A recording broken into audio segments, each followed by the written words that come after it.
Jansi ma'am. Yes, ma'am. Prayer song ma'am.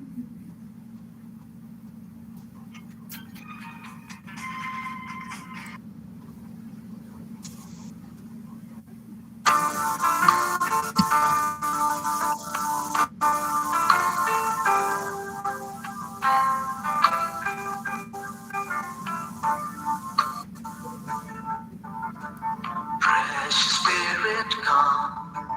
Holy Spirit, come.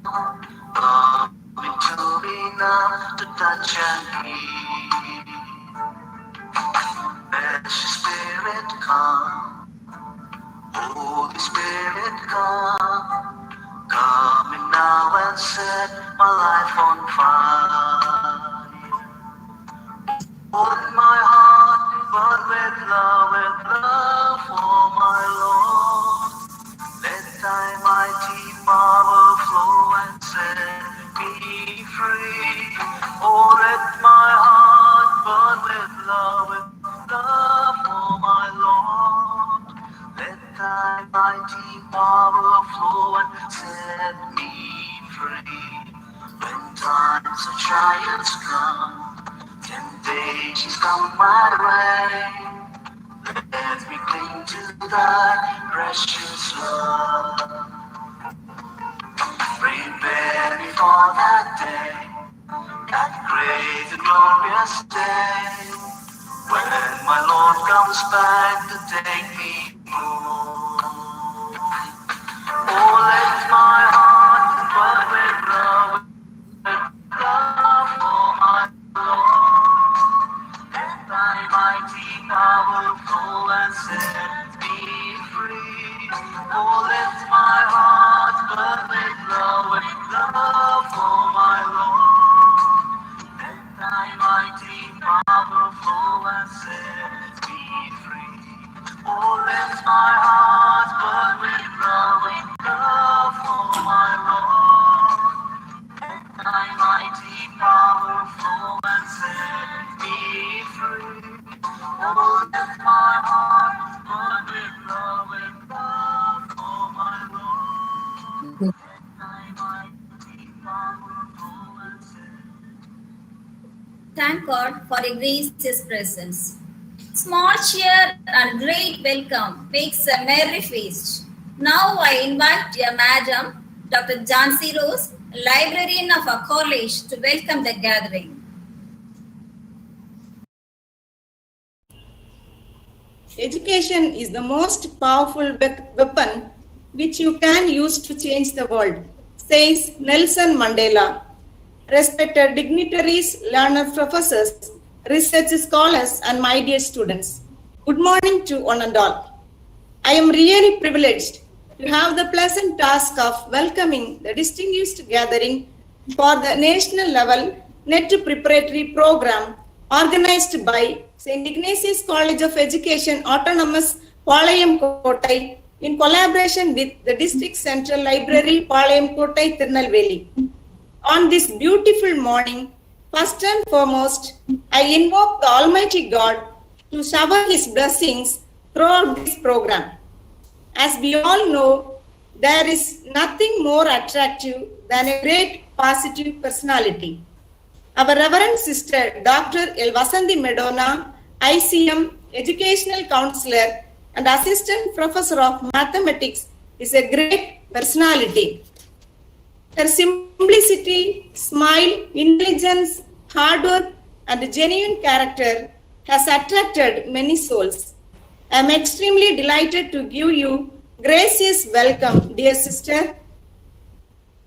A great mind produces great men, but only the heart is able to guide them on the best way. I also have a very special person to be welcomed, and that is Reverend Sister Gemma, ICM, new Secretary of St. Ignatius College of Education, Palayam Kottai. She is a person of great values, and our institution is blessed to have such a prestigious person. A grateful welcome to you, dear sister. Real leaders are ordinary people with extraordinary determination. Yes, our beloved principal, Dr. M. Maria Saroja, Research Director and Associate Professor of Biological Science, is a real leader, a dynamic person, and an able organizer who maintains an intimate relationship with the members of the group and has the wisdom to motivate them to maximize their potential. I feel really honored to give you a cheerful welcome, dear ma'am. Next, I would like to welcome Mrs. or Violet, Librarian Grade 1, District Central Library, Palayam Kotai, who always reminds the good values and takes the role to guide the young minds in the right path. Welcome, ma'am. Never stop learning because life never stops teaching. I consider it a great honor to welcome Mr. Muthukrishnan, former librarian, District Central Library, Palayam Kotai, whose enticing attitude towards learners makes everyone to approach him at ease. Welcome, dear sir. An investment in knowledge pays the best interest, says Benjamin Franklin. I feel proud to welcome all the resource persons from various prestigious institutions and from the prestigious Institute of St.Ignatius College of Education, Palayam Kotai. On behalf of everyone gathered here, I welcome you all. Thank you, ma'am, for your fabulous welcome. One tree can start a forest. One bird can frame a goal. A true leader has the confidence to stand alone. The quote above said is very much apt to our principle. You show love and give guidance. Your endless care, guidance and support prove that you are a great leader. Now I like to call Dr. M. Maria Saroja, principal of our college and convener of this program, to present the keynote address. Welcome you, ma'am. Thank you, Vanilla, for your kind words. The most respected Reverend Dr. Vasanthi Medona, our educational counselor. The most respected Reverend Sister Gemma, the Secretary, St. Ignatius College of Education. Respected Miss Violet, Librarian, District Central Library, Palayam Kotai. Mr. Muthukrishnan, former Librarian, District Central Library.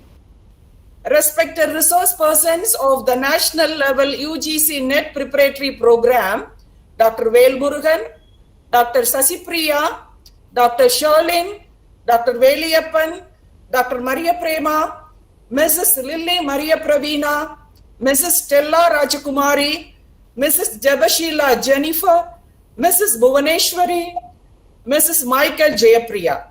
Dear Dr. Indra Mary Edil Selvi, Dr. Jhansi Rose, Mrs. Lily Maria Pravina, the organizing secretaries of the national level UGC NET Preparatory Program, learned professors of St. Ignatius College of Education, my dear scholars and my dear student teachers.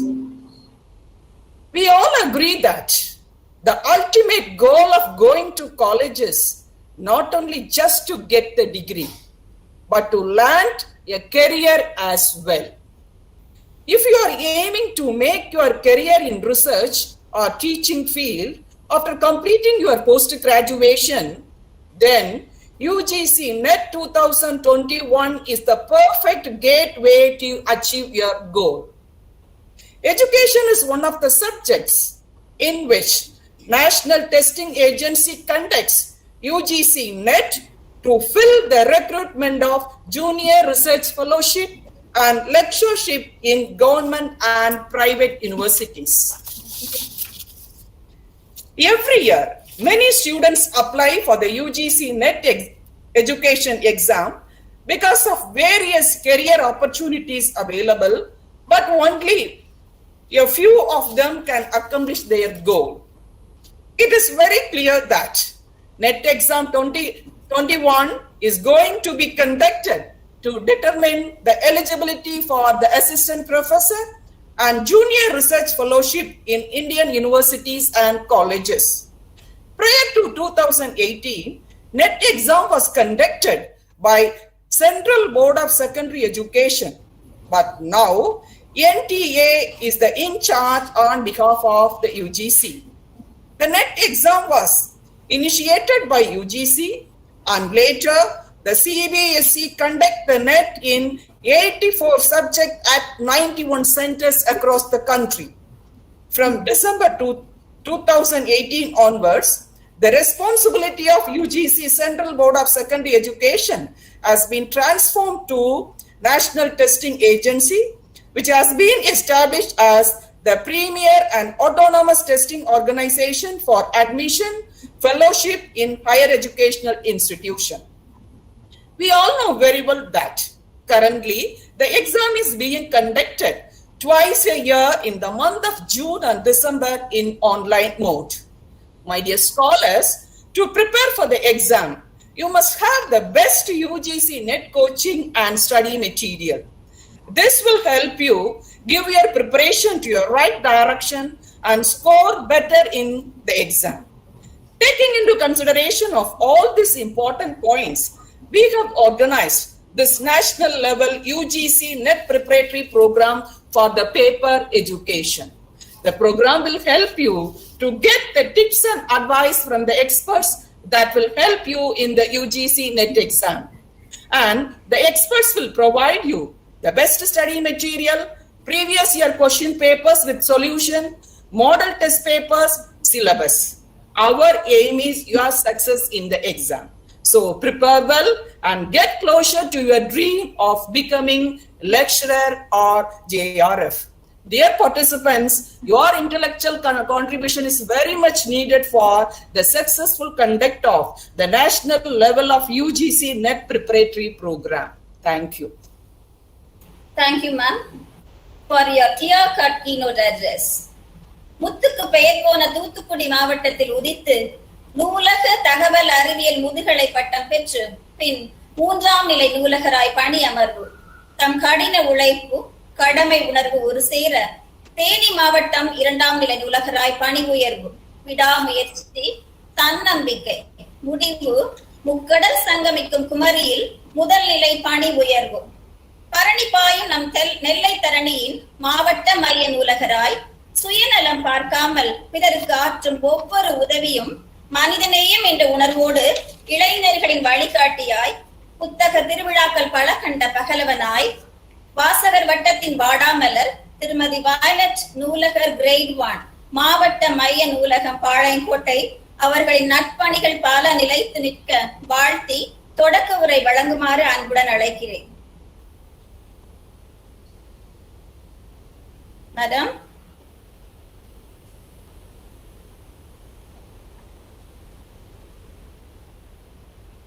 Madam Violet, ma'am.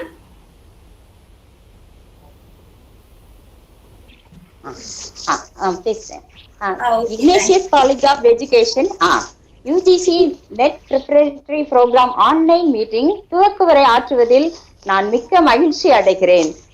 நமது கல்லூரி மிகவும் சிறந்த ஒரு கல்லூரி, லட்சக்கணக்கான ஆசிரியர்களை உருவாக்கிய கல்லூரி. ஆசிரியர் பணிக்காக படிக்கிற உங்கள் அனைவரையும் நான் வாழ்த்துகிறேன். இக்கல்லூரியில் படிக்கும் நீங்கள் அனைவரும் சிறந்த ஆசிரியர்களாக விளங்க இறைவனை வேண்டுகிறேன். முன்னாள் ஜனாதிபதி டாக்டர் APJ அப்துல் கலாம் அவர்கள் ஜனாதிபதியாக பதவி ஏற்கும் போது அவ்விழாவில் கலந்து கொள்வதற்கு தனக்கு படித்து கொடுத்த ஆசிரியருக்கே முதல் இடம் கொடுத்தார். பின்னர் தான் தனது குடும்பத்தினருக்கு இடம் கொடுத்தார். ஆசிரியர் பணி அறப்பணி, அதற்கே உன்னை அர்ப்பணி என்பதற்கிணங்க அப்படிப்பட்ட சிறந்த பணிக்கு அர்ப்பணித்துள்ள உங்கள் அனைவரையும் நான் மனதார வாழ்த்துகிறேன். இந்த புரோகிராமில் டிஸ்ட்ரிக்ட் சென்ட்ரல் லைப்ரரியையும் இணைத்துள்ளதில் நான் பெருமைப்படுகிறேன். இந்த புரோகிராம் சிறப்பாக அமைய இறைவனை வேண்டி தொடக்க உரையை ஆற்றுகிறேன். நன்றி. Hello. Thank you, ma'am, for your fantabulous inaugural address. With much honor, may I now invite our most respected and beloved Secretary, Reverend Sister A. Gemma ICM, and patron of this program to felicitate the gathering. Sister, please. Dignitaries, professionals, students, good morning to you all.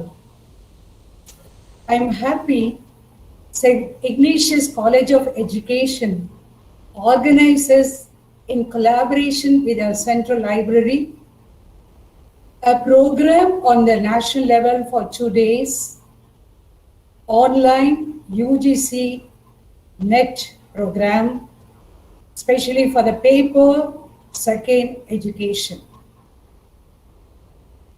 This is my first experience. I hope with God's grace, with the collaboration of all, it will be successful. Here I see all the participants, professionals, students, and scholars, research scholars, and net aspirations. As we all know, as you also mentioned, this is a gateway for the future career. So here there are subject experts, you have good content, and you have a place for all the queries. So I hope all the participants will really benefit from it. So I appreciate first all the organizers and wish you all the best for all the participants. May this program be a successful and fruitful one. Thank you. Thank you, dear sister. இவர் நூலகமும் தகவல் அறிவியல் துறையின் பயிற்சி பெற்ற தகவல் நிபுணர், நூலக நூல்களை கையாளும் செயல்பாட்டாளர், நவீன தகவல் வளங்களை கையாளும் தகவல் விஞ்ஞானி, தற்காலம் முதல் தற்காலம் வரை தேடுகின்ற யாவருக்கும் தெளிவை கொடுக்கும் இனிமை தரு இலக்கியம், ஏற்றம் பெற்ற எண்ணங்களின் பதிவுகளை செப்பமுற செதுக்கி சீர்படுத்தி வார்த்தெடுத்து சேர்த்து வைத்த கருவூல பெட்டகமாய் திகழ்ந்த எம் சிறப்பு விருந்தினர் திரு முத்துகிருஷ்ணன், ரிட்டையர்ட் சீனியர் லைப்ரரியன், மாவட்ட நூலகம் திருநெல்வேலி அவர்களை வாழ்த்துரை வழங்குமாறு அன்புடன் அழைக்கின்றேன். 1957 ஆரம்பித்து கிட்டத்தட்ட 67 வருடங்களாக இந்த பகுதியிலே ஆசிரியை கல்வியை அருமையான முறையிலே பயிற்றுவித்துக் கொண்டிருக்கின்ற இக்னேசியஸ் பிஎட் காலேஜ் நிர்வாகமும் மாவட்ட மைய நூலகம் இணைந்து நடத்துகின்ற அந்த 2 நாட்களுக்கான யூஜிசி நெட் ப்ரிப்பரேட்டரி ப்ரோக்ராமுடைய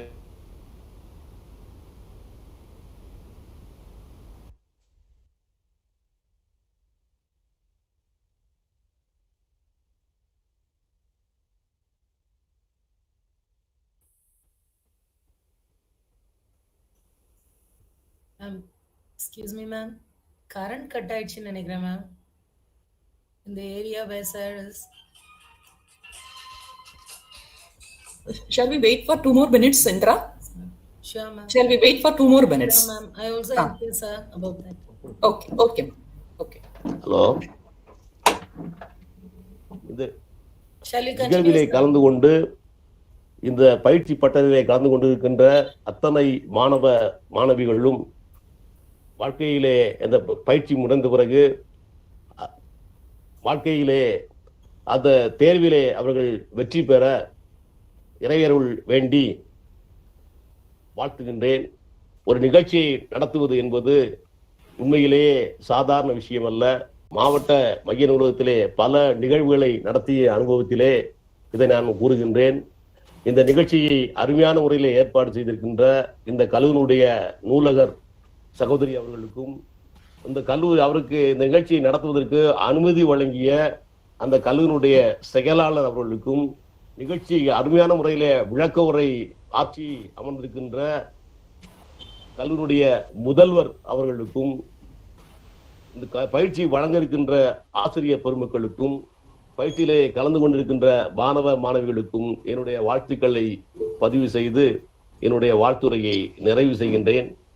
இந்த கல்லூரியிலே லட்சக்கணக்கான ஆசிரியர்கள் உண்மையிலேயே இந்த கல்லூரியிலிருந்து வெளியேறி இன்றைக்கு தமிழகம் எங்கும், ஏன் இந்தியா முழுக்க அவர்கள் பணியில் இருக்கின்றார்கள். இந்த கல்லூரியுடைய முன்னாள் மாணவன் நான். 68 73 வரை அந்த இக்னேசியஸ் கான்வென்ட் என்ற அந்த கான்வென்ட் பள்ளியிலே படித்ததினால்தான் இன்றைக்கு நான் இந்த திருநெல்வேலி மாணவர்களே அடையாளம் காட்டப்படுகின்ற ஒரு மனிதராக இன்றைக்கு நான் வளர்ந்திருக்கிறேன் என்றால் அந்த தொடக்க கல்வியை நான் பெற்ற அந்த நிறுவனம் நடத்துகின்ற இந்த பயிற்சி பட்டறையிலே வாழ்த்துரை வழங்குவதற்கு உண்மையிலே நான் பெருமகிழ்ச்சி அடைகின்றேன். வழங்குவதற்கு அனுமதி அளித்த அந்த கல்லூரி நிர்வாகத்திற்கும் செயலருக்கும் நூலகருக்கும் இந்த அருமையானவர்களை இந்த நிகழ்ச்சியை தொகுத்து வழங்கிக் கொண்டிருக்கின்ற அந்த தொகுப்பாளினிக்கும் என்னுடைய வாழ்த்துக்களை பதிவு செய்து வாழ்த்துரையை நிறைவு செய்கின்றேன். நன்றி, வணக்கம். Thank you very much, sir. As we come to the close of our inauguration, I'm happy to propose the vote of thanks. I raise my heart and spirit to bow before the Almighty God. At this juncture, I thank our management for being always keen in conducting workshops, seminar, refresher courses, and webinar for the staff and students to improve the effectiveness in teaching with inspiring motivation and improvise the teaching to illuminate the young minds. Now I thank our bounteous management from the bottom of my heart. I owe heartfelt and grateful thanks to our right hand supporter and holistic picture of a dynamic personality, Reverend Sister Dr. Vasanthi Medona, ICM, Educational Counselor, District Team, Chief Patron of this program. Thank you, dear sister.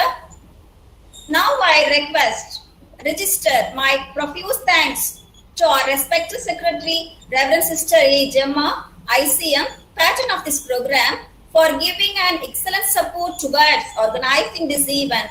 Thank you so much, sister. I would like to take this opportunity to extend our most sincere thanks to our beloved principal, Dr. Marie Saroja, convener of this program, for her minute-to-minute guidance and support and for providing encouragement at every point of time. Thank you, dear ma'am. This event is a collaborative effort with the District Central Library, Palayamkottai. Honestly, I express my thanks to Mrs. Violet, Librarian, Grade 1, District Central Library, Palayamkottai, and Mr. Muthukrishnan, Retired Senior Librarian, Palayamkottai. Thank you, ma'am and sir. I shower my heartfelt thanks and gratitude to our pragmatic visionary, beloved sister Dr. Nirmala Devi, former principal, Galaxy of Intellectuals, Dr. E.C. Punitha, Dean of our college, Dr. Tarasita Shanti, Controller of Examination, Dr. Jayasudha, Vice Principal, and all the teaching and non-teaching faculties. An event of this dimension cannot happen overnight and needs meticulous planning, execution, and an eye for detail. I must mention our deep sense of appreciation and thanks to our IQAC coordinator, Dr. Indra Mary Eliservi, organizing secretary of this program, and I thank Dr. P. Jansi Rose, librarian, and Mrs. A. Lily Marie Pravina, assistant professor of our college. Thank you all. I am thankful to all the participants from various institutions who join with us through virtual platform. I hope and request your benign cooperation throughout this program. Once again, I thank you one and all. Thank you. Thank you, sister. Thank you. Thank you. Okay, Indra, all the... Thank you, ma'am. Shall we start the classes, ma'am? We are on the track, ma'am. Thank you. Thank you so much, ma'am. Prema, ma'am. Madam, Prema, ma'am. Ma'am. The time is yours, ma'am. Yeah. Okay, ma'am. Thank you. Okay, Thank you, ma'am. Vanilla, Thank you, madam. Ma'am? I must have a special mention for you, ma'am. Thank you, ma'am. Thank you so much, ma'am. It was very fine. sure. Sir, thank you for your timely help and also for all the efforts you have taken, sir. Thanks to all, ma'am. Thank you, sir. Okay, ma'am. Ma'am, please proceed, ma'am. Indra, ma'am? Yes, ma'am. Jansi, ma'am. Shall I introduce Maria Prema, ma'am? Yes, sure. Sure, ma'am. We are waiting. Not necessary, ma'am. Already I'm here. I am very happy to introduce Dr. J. Maria Prema, Assistant Professor of Education, St.Ignatius College of Education, Palayamkottai. She has 14 years experience in teaching. She has guided many M.Ed and M.Phil scholars and has edited 2 books and got Best Editor Award at 2 times. She has written chapters in 8 books. She has applied for 3 research projects and has organized several national and international seminars. She has written research articles in state, national as well as international levels. She has attended more than 150 national and international conferences, seminars, webinars, and workshops. She was acted as chairperson, resource person, and external examiner, and also acted as school assessment committee member. She is a member in book reviewing committee also. With these words of introduction, I am happy to invite Dr. J. Matthew Prema to handle this session. Over to you, ma'am. Thank you very much, ma'am. Thank you very much for a nice introduction. Very good morning, Reverend Sister, the Secretary, the Principal, the dignitaries from the Central Library, and the Principal, professors from various universities and colleges. I'm very happy for choosing me to share a few things about NET syllabus, especially Unit 1. Thank you very much.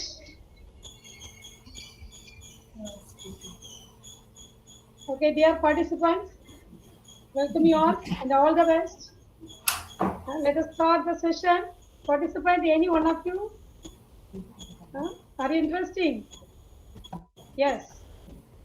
Don't think that the philosophy and the exams, personalities, and the philosophers is a heavy one. It's a very important topic. Most of the questions every year, nearly 10 questions they ask from this unit. So just I explain the important points. Okay. So I divide this session. Only 1 hour is given to us. So I divide the session into 2. So first I explain the pattern of question, how they ask usually. Okay, so in our semester exams we have particular pattern, isn't it? So like that, don't confuse with my image because I am using 2 devices for my convenience. Okay, so please accept inconvenience. Okay, so first I explain the pattern of question. Normally how they ask and the kind of question. First I want to explain. Now I am going to share the screen. I have given some examples also for each type of question.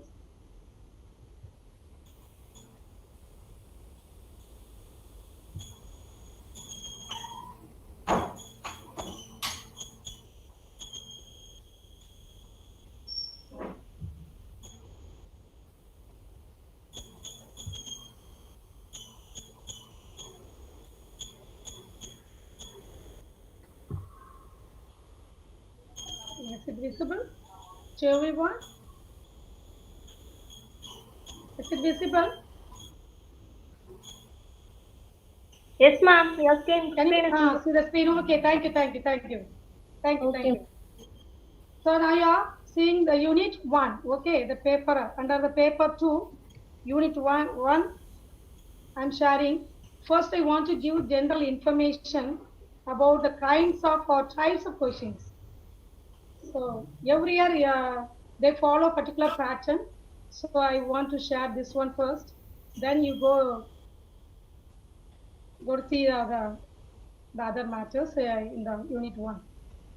Okay, the word first, the root word. Usually they ask 1 or 2 questions regarding root word. So they will give one particular word. From that they ask root word, whether it derived from Latin or Greek. So like that. The word philosophy comes from. So here you have to mention the Greek word. The answer is given here. So philos, that means love, and Sophia, that means wisdom, and so is literally defined as the love of. So the root word is this, the philosophy. The term philosophy derived from the Greek word. So this kind of question usually they ask. The next type, meaning. So they have given one example. The meaning for the term vidya or philosophy, it may be the term education. Okay, so they will give some a word, or sometimes they will give a full statement or a lengthy sentence. So from that you have to find out the particular word. So here the vidya means knowledge. So it's a repeated question also. That's why I highlighted. I want to highlight this example. So vidya means knowledge. Then definition. So two types. So usually they ask, according to Mahatma Gandhi, education is defined as. So you have to mention the definition given by Mahatma Gandhi. So particular definition they will give. So along the four choices, you have to choose the correct one. So sometimes, yeah, we move on to the next. So the philosopher, sometimes they ask philosopher, exponent, or educationist. So particular philosopher, they want to be asked. So the education is the manifestation of the perfection already in man. So this definition is given by Swami Vivekananda. So give the definition, then from the definition they will ask the particular philosopher or educationist or exponent. So this kind of question also repeatedly they are asking. Then particular year you have to mention. For example, Vishwa Bharati University was established in the year 1921. And before that, one more. When you study about Tagore, so the university, before the university, can you remember the term university? School. Can you remember? Sandiniketan. It was converted into Vishwa Bharati. Okay, so sometimes they ask year, then duration and period. For example, the history of Buddhism spans from the which century? So to the present. So 6th century. So this kind of questions sometimes asked. Then think and tell. So you have to think. So they will give one assertion, that is the concrete fact. Okay, the assertion is nothing but concrete or basic belief or fact. Right, you can say is a fact. Then another one, reason. So from the assertion and reason, you have to find out which one is correct, whether A is correct or B is correct, or A and A is wrong or B is wrong, both are correct or wrong. So like that you have to find out. So the four options are given below. The codes are given below, so you have to choose the right one. Okay, so this kind of question repeatedly they are asking. So please prepare well for this kind of question. So you have to think. So to answer this question is not a simple one. So sometimes you find out the fact easily, but the reason you have to analyze properly. Okay, then only we can give the answer quickly. So it's an important one. So prepare well. Then sometimes they may ask quotes and slogans. So we have to find out the particular isms as they are and as they are like to be encountered in life rather than words. Was the slogan of realism. So this is the best example for this quote. Repeatedly this question also many years, so many years they ask this kind of question. This kind of question, not this same question, teacher should emphasize on. So to answer this question, first you must understand the basic concept. Please you understand. Then you can answer this kind of general questions. Okay, so the combination type. So the freedom, responsibility, which combination is correct? So four choices are given, not choices, four concepts are given. Among us, which code is right? So 1 and 2 are correct, 1 and 3 are correct, 1, 2 and 3 are correct, 2, 3 and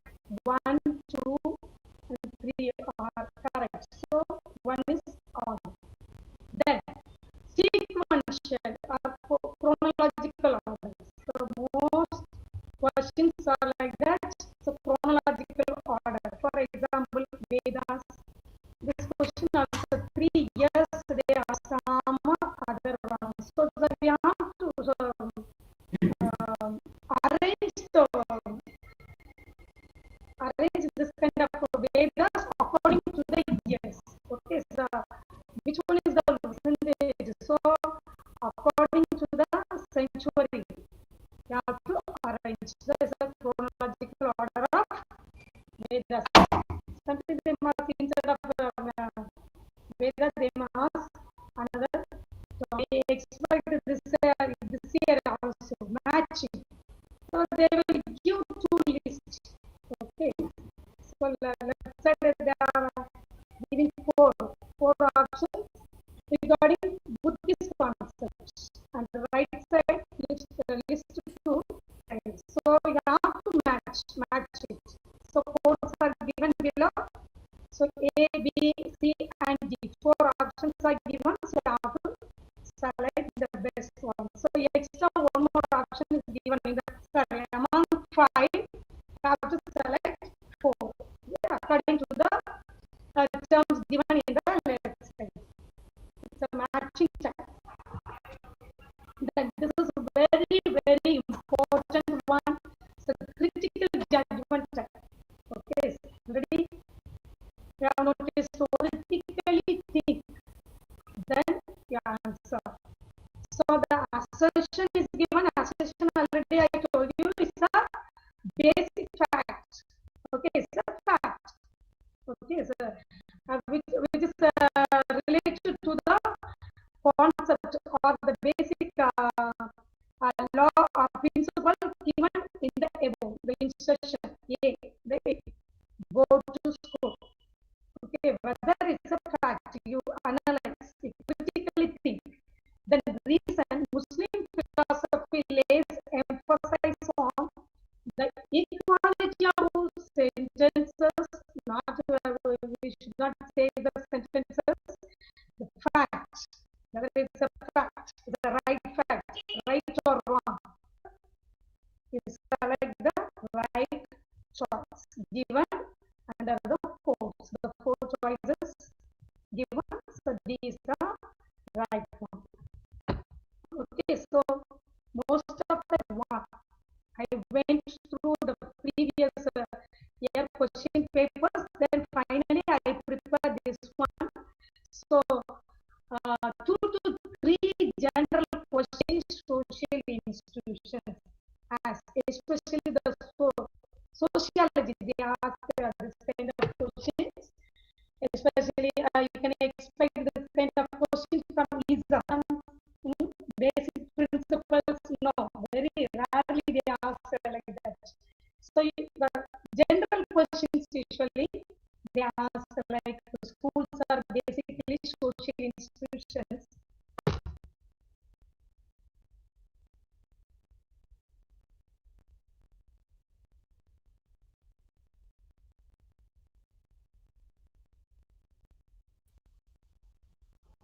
Can you hear me? Yes, ma'am, you are audible. Sorry. One device is shutting down. Okay. Thank you. Sorry for inconvenience. So the general question we expect from the Islam's philosophers, their philosophy. Okay, their philosophies and the sociology question.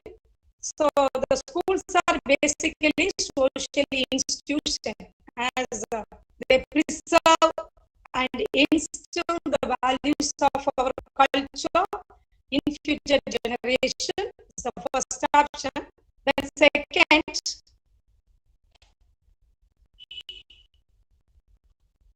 please wait few seconds.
Vedna ma'am, can you see the screen, ma'am?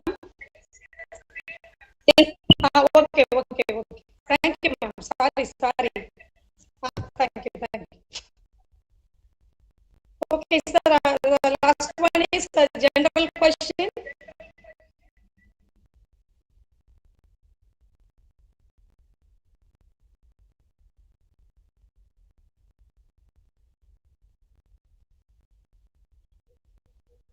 Okay. So these are the different kinds of questions usually they ask. I want to share the screen. Different types of questions, already solved questions. Now we see. And before that, I want to explain about few topics. Yes, ma'am. Slide echoing. Audio cut பண்ணிருங்க. Okay, ma'am. Okay.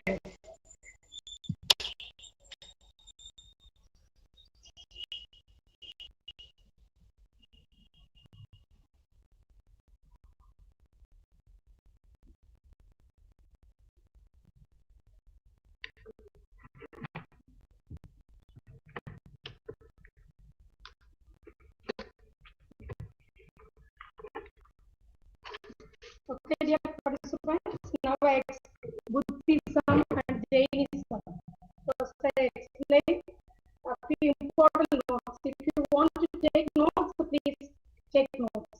Very, very important. The basic thing I am going to explain. Please take pen or any writing materials. You can note it down. Okay, so regarding the Vedanta, first I explain about the Vedanta, the general life.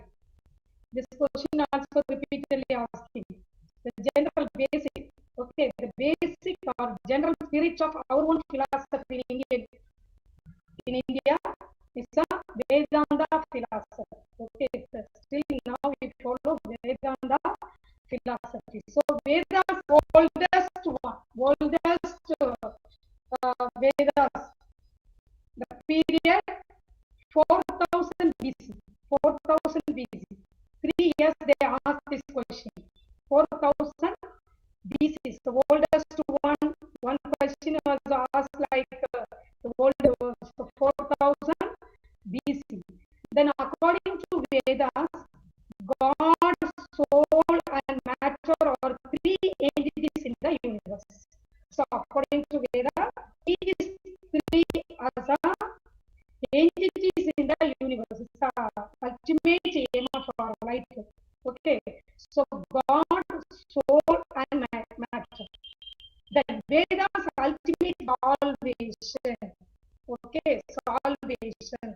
There are different terms we are using for Buddhism. They use a different term. So please be alert. Okay, salvation always come under Veda. So according to Veda, the Vedas believe in immortality of the soul, as what we believe, no? So like that, Veda believe in immortality of the soul. So the next Dharma, Artha, Kama, and Moksha were 4 ideas of life in ancient India as a Veda. Yeah, Vedic period, they taught these 4 important ideas. So ideas, if they ask ideas, please remember, you have to think about Dharma, Artha, Kama, and Moksha. Okay, these are the ideas of ancient India. Then, math for Dharma means, please note it down, Dharma means righteousness, right living. Okay, Dharma means righteousness. Artha means wealth. Artha means wealth. Then karma, pleasure, seeking pleasure. This is not, it's termed as kama, not karma, kama. Okay, sorry. So kama means pleasure seeking. Okay, then moksha, spiritual freedom. It means spiritual freedom. So dharma, 1 year they ask a question dharma.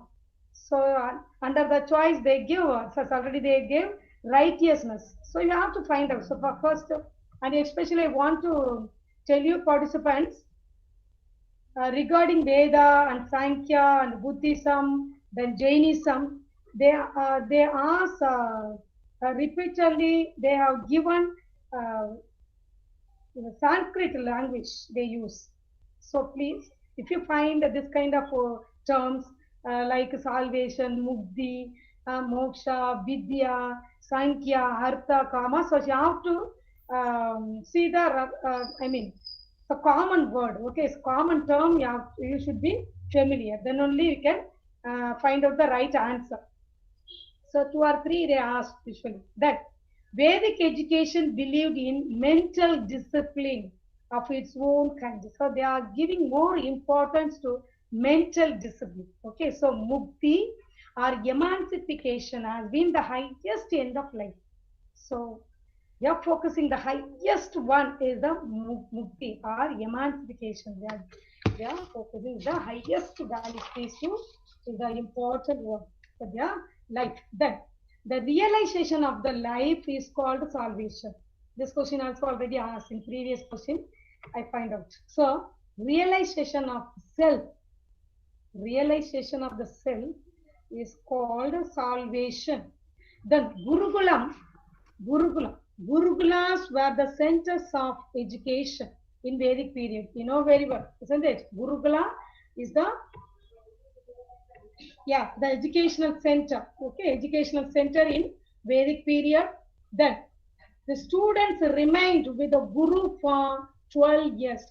When they are getting education, they must be along with the Guru maximum of 12 years in the Vedic period. Okay, maximum of 12 years. So this year also one question I found out. So next, in Vedic period, Upanayana is a ceremony. Okay, Upanayana is a kind of ceremony, was performed at the age of 8. At the age of 8, they celebrated a grand ceremony. Okay, is Upanayana. Please remember that. The most important ways for the realization of moksha are the important ways how we attain moksha. That is given here, selfless action. Okay, selfless action and dhyana. These two ways are mentioned to attain moksha. Okay, right? Vedanta. Then actions are followed by result in the law of karma. Based on the karma, we can attain moksha. Yeah. Otherwise, we cannot reach. So, and before that, the law of karma, you understand the law of karma, we must understand ourselves.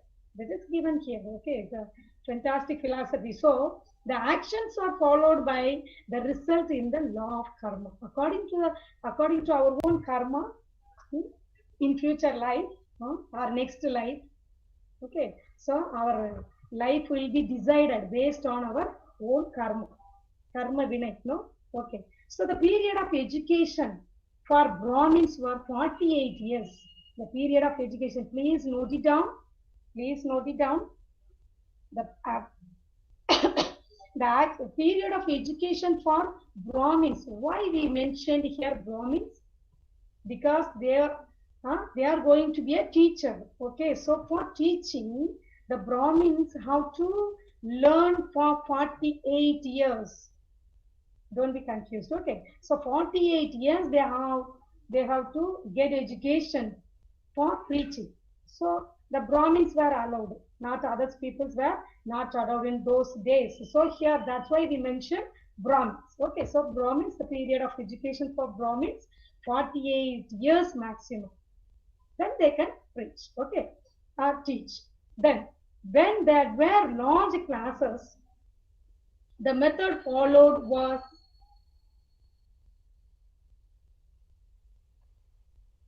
monitorial. Okay, monitorial. So monitorial method, in those days also they followed monitorial method. Okay, then the theory of rebirth is a necessary corollary of the law of karma. So the theory of rebirth is based on karma. Okay, so this question also asked one year that the word karma pasana, the word karma pasana means work of worship. Work of worship. The word karma pasana means work of worship. Okay, then the religion occupied a prominent place in the Vedic period. Only the religion, they were given importance. Okay, they were placed in a high position in the society because they only teach and preach. Okay, so sometimes most of the time they were worshipped by the common people. So religion occupied a prominent place in the Vedic period.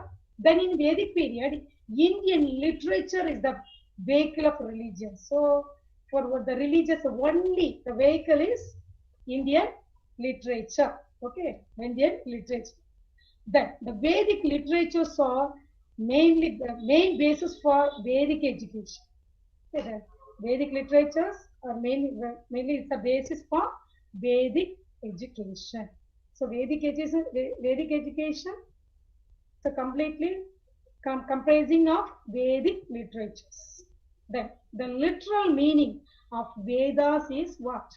Everybody know. Okay, knowledge. Okay, the literal meaning of Vedas is knowledge. Last year also this question asked. This question was asked. Then the word Veda derived from the root word vid. Okay, vid or vidya. Sometimes some book we can find the word with instead of with vidya. Vidya also they give. So the means to know. To know. Okay, the word Veda derived from the root word vid. Vid is a Greek word, the root of Greek language. That means to know. That means to know. Then the Rig Veda, Acharya Guru is called Agni Pracheta. Okay, in Rig Veda, Acharya Guru is called what? Agni Pracheta. Agni Pracheta. Why I mentioned these terms means these questions were already asked in previous question. That's why I included these kind of terms. Okay, so which means specially learned. Acharya, Guru, sometimes usually use this term, isn't it? So in Rig Veda, the Acharya Guru is called Agni Pracheta. That means specially learned. Okay, specially learned. Then the relationship of Guru and Shishya, just like a father and son. The relationship was like that in those days. In Vedic period, Guru and Shishya, they had a strong relation. Okay, the strong relationship between them, like father and son. Okay, so next in Vedic period, excuse me. Next, a few things I want to share about you. Buddhism. Okay, next you move on to Buddhism. So in Buddhism, the Buddhist education, much emphasis was laid on the physical, mental, and psychological. So that means what? All-round development. They are give more important to all-round development. Overall development they focused. So physical, mental, and psychological. Okay, the total period of education in the Buddhist system was 22 years. 22 years. In Veda, it is different. Okay, in Veda, it is different. But in Buddhist period, totally 22 years of education. Okay, the total period of education, 22 years. This question also already asked. Then education started with a ceremony called, in Vedic period, what? Remember? Can you remember in Vedic period? Opening ceremony at the age of 8. Tell me that term. Upanayana. Upanayana. Yes, very good. I appreciate you, Upanayana, isn't it? As I'm very happy that you are all listening. Thank you so much. Just I am sharing an important points. It's a vast area. Unit 1 is a big unit. But most of the questions around these questions, what I am telling now. So I list out all the questions and I am sharing. Okay. So I cannot explain detailed manner. Okay. So if I commit any mistake, please forgive me. Very big genius are attending the session. No, very well. So if I commit any mistake, please. Okay. So thank you very much. So in Pabaja, in Buddhist education, the opening ceremony is the Pabaja. It's the first ceremony, okay, to attain education. Then students were admitted. Please understand, students were admitted in the primary level of education. The primary level of education at the age of 6. At the age of 6. Okay. Then, during the Buddhist period, the education had 2 levels. The education was given in under 2 levels. The first one is primary level and the second one higher level. There are 2 levels. So, what are the questions I am discussing? Please, all the participants, all the questions were asked in previous year. So, please note it down. Okay, please note it down. The answer at least. Okay. So during the Buddhist period, education had 2 levels. It was given under 2 levels, primary level and a higher level. Okay. Then in primary level, 3 R were given importance. Only they taught 3 R. 3 R what? 3 R? Yes, reading, writing, and arithmetic. Okay, so these were given important in primary level. This is the whole education in primary level. 3 R only. Okay, 3 R, 3 capital R. Then, see in primary level, they were given important to 3 R. Buddhist universities, in universities, they offered monastic and general education. So in higher level also, they were given education under 2. Okay, so divide education into 2. So under 2 types of, 2 types. One is monastic, another one general education. So 2 types of education were given in the university level or higher level. What are they? Monastic and general education. Okay, so the total period of Pabaja was 12 years. Please don't confuse with the year of education. At the year of 6, they entered the education. Okay, they entered Gurukulam for getting education at the age of 6 in a Buddhist period. Then the total years for getting education for normal people, after getting education, they come back to, okay, they come back to home. So come back home. So this year is total year 12 years. Please understand. Okay, so the Buddhist, the total period of Pabaja was 12 years. After 12 years, they go back home. Okay, then the total period of Apsampada, UP, Apsampada, the term Apsampada was 10 years. 10 years. So a child of 8 years was at the age of 6, okay, 8, at the age of 8 years, the child was admitted to math or vihara. Vihara or math. Vihara or math. So MATH, math. Okay. So this to get education under this level, math or vihara at the age of 8. Okay. So just you think, the age of 6 they started education, isn't it? But here they are given at the age of 8 they entered math or viharas. In between, what about the 2 years? What did they do? Can you imagine? Anybody? Yes, professors? Any participants? Do you have any idea? Yes, 2 years is missing here. These 2 years, the Guru examined the, Shishya. Okay, examine the Shishya whether he or she is eligible, whether he is eligible to get education. Okay, so one book I found the incident, what happened in Vedic education, now how we are getting education under AC room. That's why we have this kind of quality in present scenario.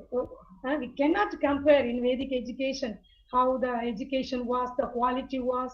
Okay, so I want to give an example that these 2 years, the Guru examined the learner, the Shishya or the student, whether he is or she is eligible to get education. What actually did means, one example I read in the book, usually they give a bitter gourd, but the students, if he or she was interested, he is not able to realize the taste of bitter gourd. If he realize, she is not eligible. Please imagine when send our children to school, if whether they realize the bitter gourd, anyone at least, everybody realize. So whether we are eligible, our own children. So we cannot imagine so many things you have to study about Vedic period and Buddhist period. So in Buddhist education, so very, very strict. Okay, so bitter gourd, this story, not story, it happened actually in Vedic period, okay, not in Buddhist period, it's Vedic period. So very strict, very strict. The education system is very rigid and strict, but at the same time they have given, they give freedom.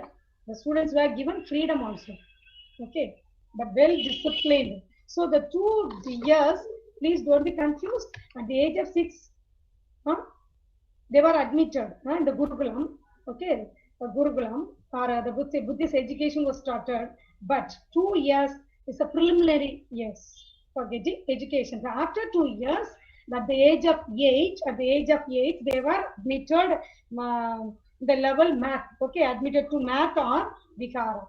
Okay, this is about Buddhism. Then,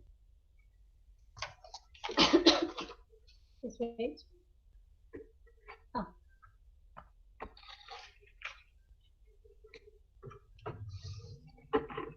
Then Jainism. I want to share a few things.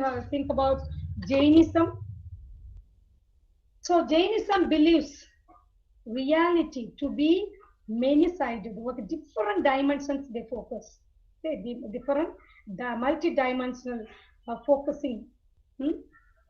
So the Jainism believes the reality to be many-sided in our life. So multi-facet. So the vital principle of Jainism is ahimsa. Okay, the vital principle of Jainism is what? Ahimsa. Okay, ahimsa is the vital principle of Jainism. The one term is given in Jainism. So 1 year the question was asked. Sajivan, S-A-J-J-I-V-A-N, Sajivan means pure life, okay. Sajivan means pure life. Okay, this question was asked already. Then Jain philosophy have mentioned about 72 arts or industries. Okay, 72 arts. They have mentioned 72 arts or industries. The one who influences the conduct of the pupil is called Acharya. Who is Acharya? Who is Acharya? One who influences the conduct of the pupil. Pupil. That means students, not pupil. So pupil or student or learner is called Acharya. Okay. The punishments for disciplining the student should be repentance mode. It was given in a repentance mode. Then women education was not favored by the women education was not much supported. Okay, in Jainism. Then the Jainism accepts the existence of immortal souls. The Jainism also accept the existence of immortal soul.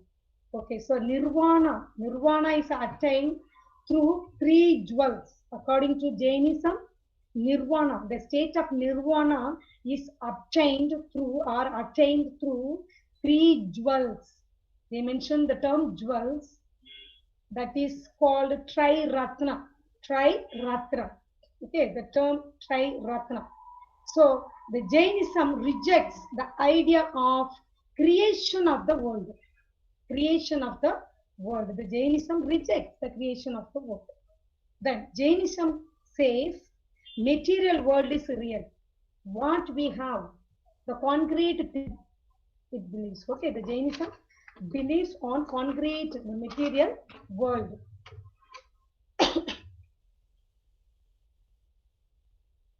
Then Islam, I want to share 1 or 2 questions already asked in previous question paper.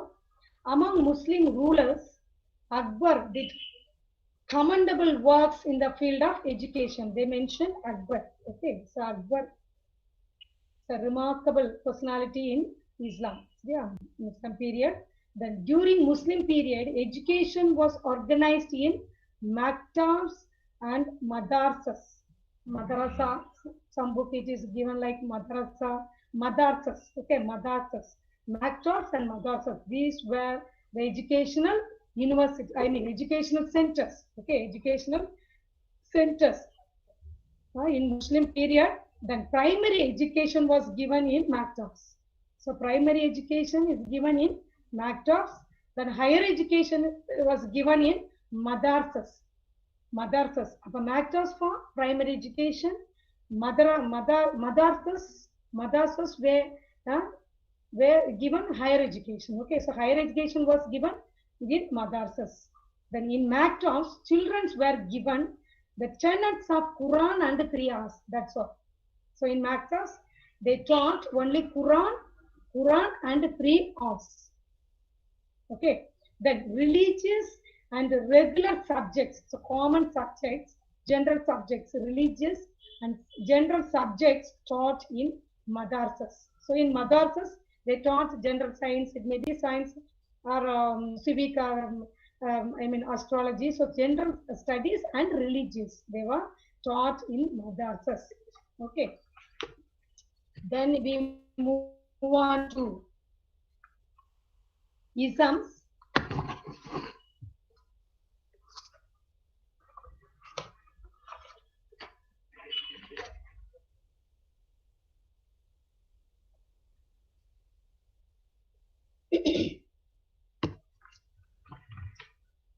Then regarding Buddhism, they follow noble truths. Regarding Buddhism, they follow noble truths. I list out the truths. Sometimes they ask chronological order also. Okay, so there is suffering. There is suffering is the first one. There is suffering. Then there is a cause of suffering. There is suffering. Then there must be a cause for suffering. Then third one, there is cessation of suffering. Third one, there is cessation of suffering. And fourth one, there is a way leading to cessation of suffering. That is nirvana.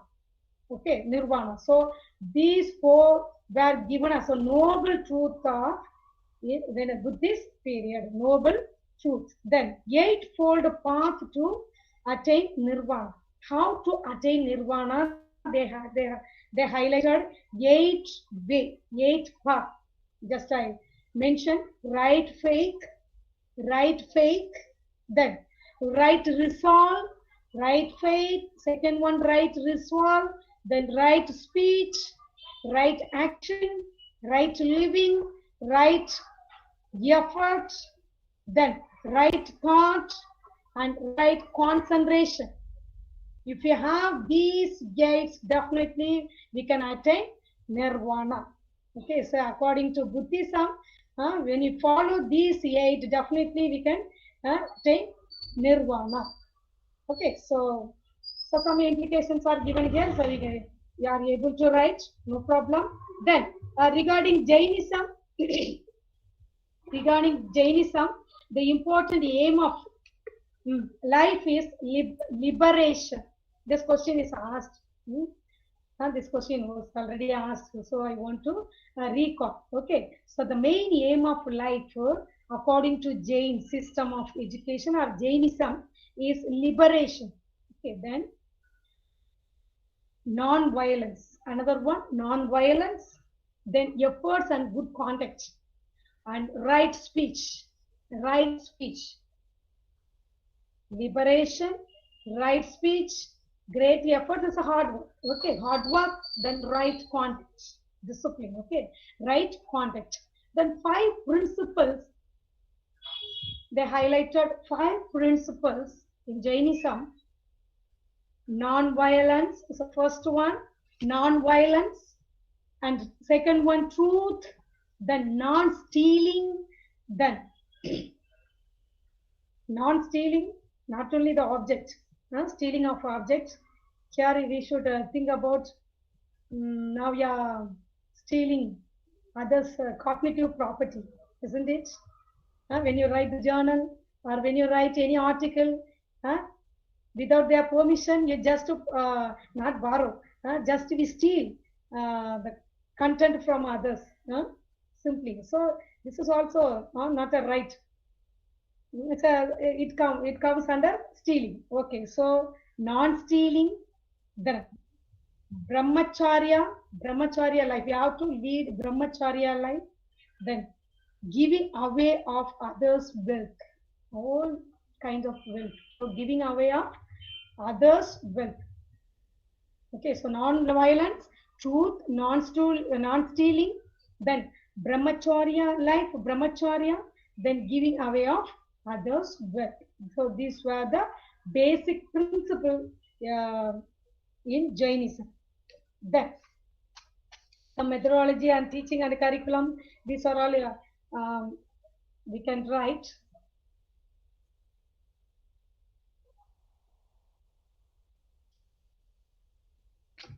Okay.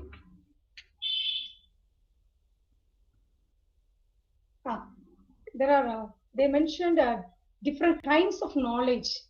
Jainism, they mentioned different important kinds of knowledge is perception, inference, and testimony. This question also I saw in the previous question, so I wrote it. Okay, so perception, kinds of knowledge according to Jainism. Perception is the first one, then inference, and third one, testimony. Yes? Ma'am, Prema ma'am, sorry for the disturbance. Ma'am, your screen is not visible, ma'am. ஒரு device மட்டும் தான் கனெக்ட்ல இருக்கு. Okay, ma'am, please wait. Okay. Okay, participants, now I'm going to share the screen and we can see one by one the world questions. Okay, the solved questions now we see. Pravina ma'am, thank you.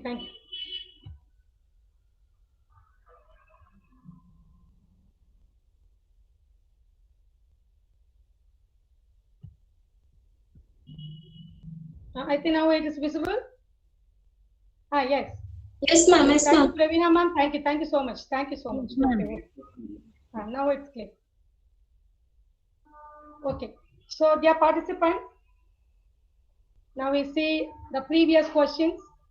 So, answer is given. So, repeatedly they ask the question epistemology. Please, you should know the meaning for epistemology, metaphysics, and axiology. Okay, these 3 terms is repeatedly asking because these three terms are basic for philosophy. So epistemology, metaphysics, and axiology, especially epistemology, 4 or 5 years they ask the question. Okay, so please understand the basic meaning for epistemology. So the meaning for epistemology, branch of philosophy which deals with a theory of what? Knowledge. Okay, the theory of knowledge is called what? Epistemology. Then second question, so already I told you, this kind of question repeatedly they ask. Every year they ask this kind of question. There are 2 statements given.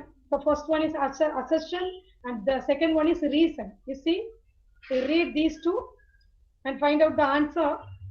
So philosophy helps in determining aims of education. Okay, philosophy helps in determining the aims of education is a basic concept, whether it's true or false. You should think over it. Then, second, reason.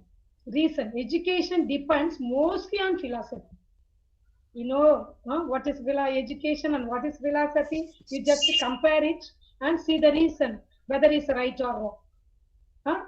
Then the answer is A. Both A and B are true. Yes, philosophy helps in determining aims of education.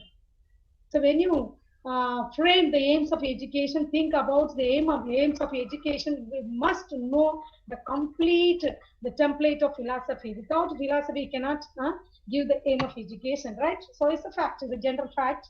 So this statement is right. Then another one reason is education depends mostly on philosophy. To my knowledge, not mostly, it's completely depend on philosophy. The whole life, whatever we have in our societies, everything. Maybe the philosophy, concept, or laws, or principle, whatever may be, everything comes under philosophy. The philosophy is a basic concept.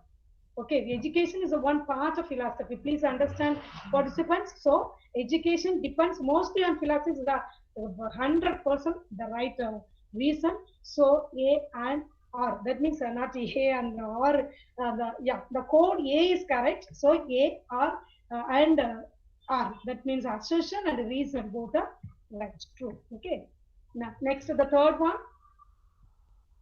Third question. Yeah, the things as they are. The things as they are and as they are likely to be encountered in life rather than words. What philosophy? In which philosophy it comes? Yes, it comes under? Yes, B.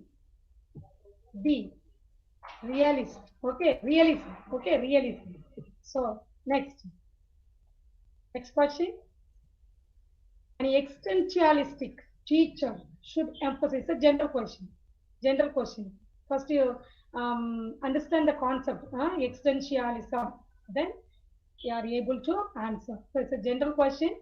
So the existentialistic teacher should emphasize on freedom, responsibility, subjective feelings, then cooperative living. Which one is hard? You find it's already, went through. Yeah, the C is correct. Okay, first, second, and third statements are correct. So, right. Next, who advocated the creation of a classless society? It comes under sociology. Who advocated? It's a personality or some particular philosopher.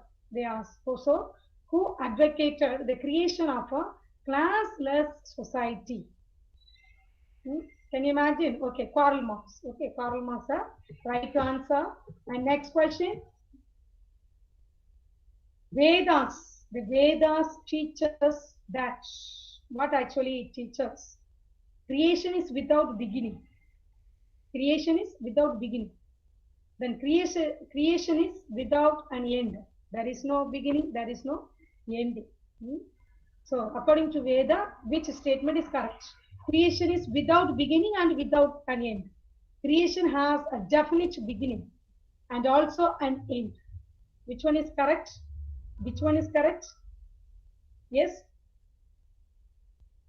Yes, yeah. The C is correct. Creation is without beginning and without end. There is no starting point, then and end point in our life. So the creation is without beginning and without an end. So this is also a general question.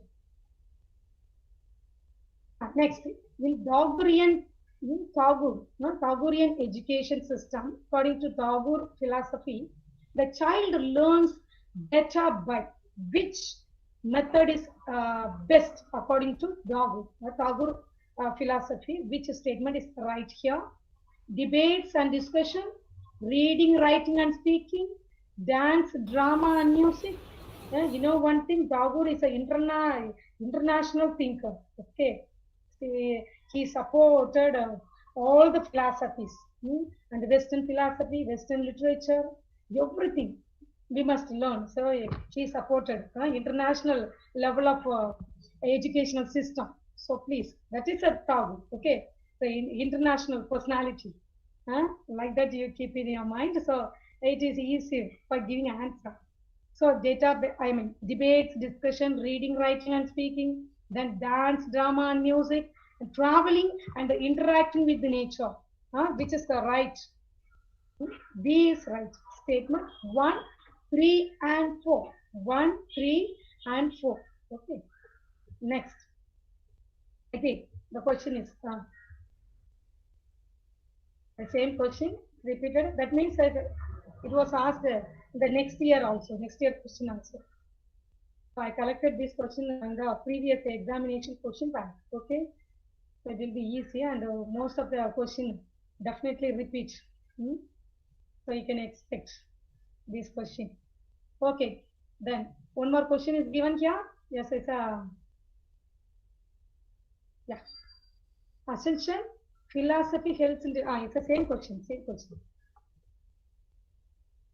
Please wait.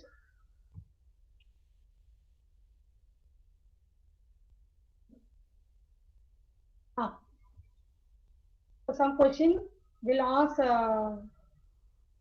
related to our constitution. Okay, Indian constitution, democracy, and our what is called human rights. Okay, so this kind of question also we can expect. So please go through the recent law, recent articles added in our constitution. So it will be helpful for your examination. Okay, the right to free and compulsory education. Free and compulsory education for children between the age group of 6 to 14 has been inserted in Indian constitution as which article? 21A. Okay, it is supported by 21A. The article 21A, that who advocated the logical analysis of language for getting the true meaning. True meaning is A.J. Iyer. Okay, A.J. Iyer.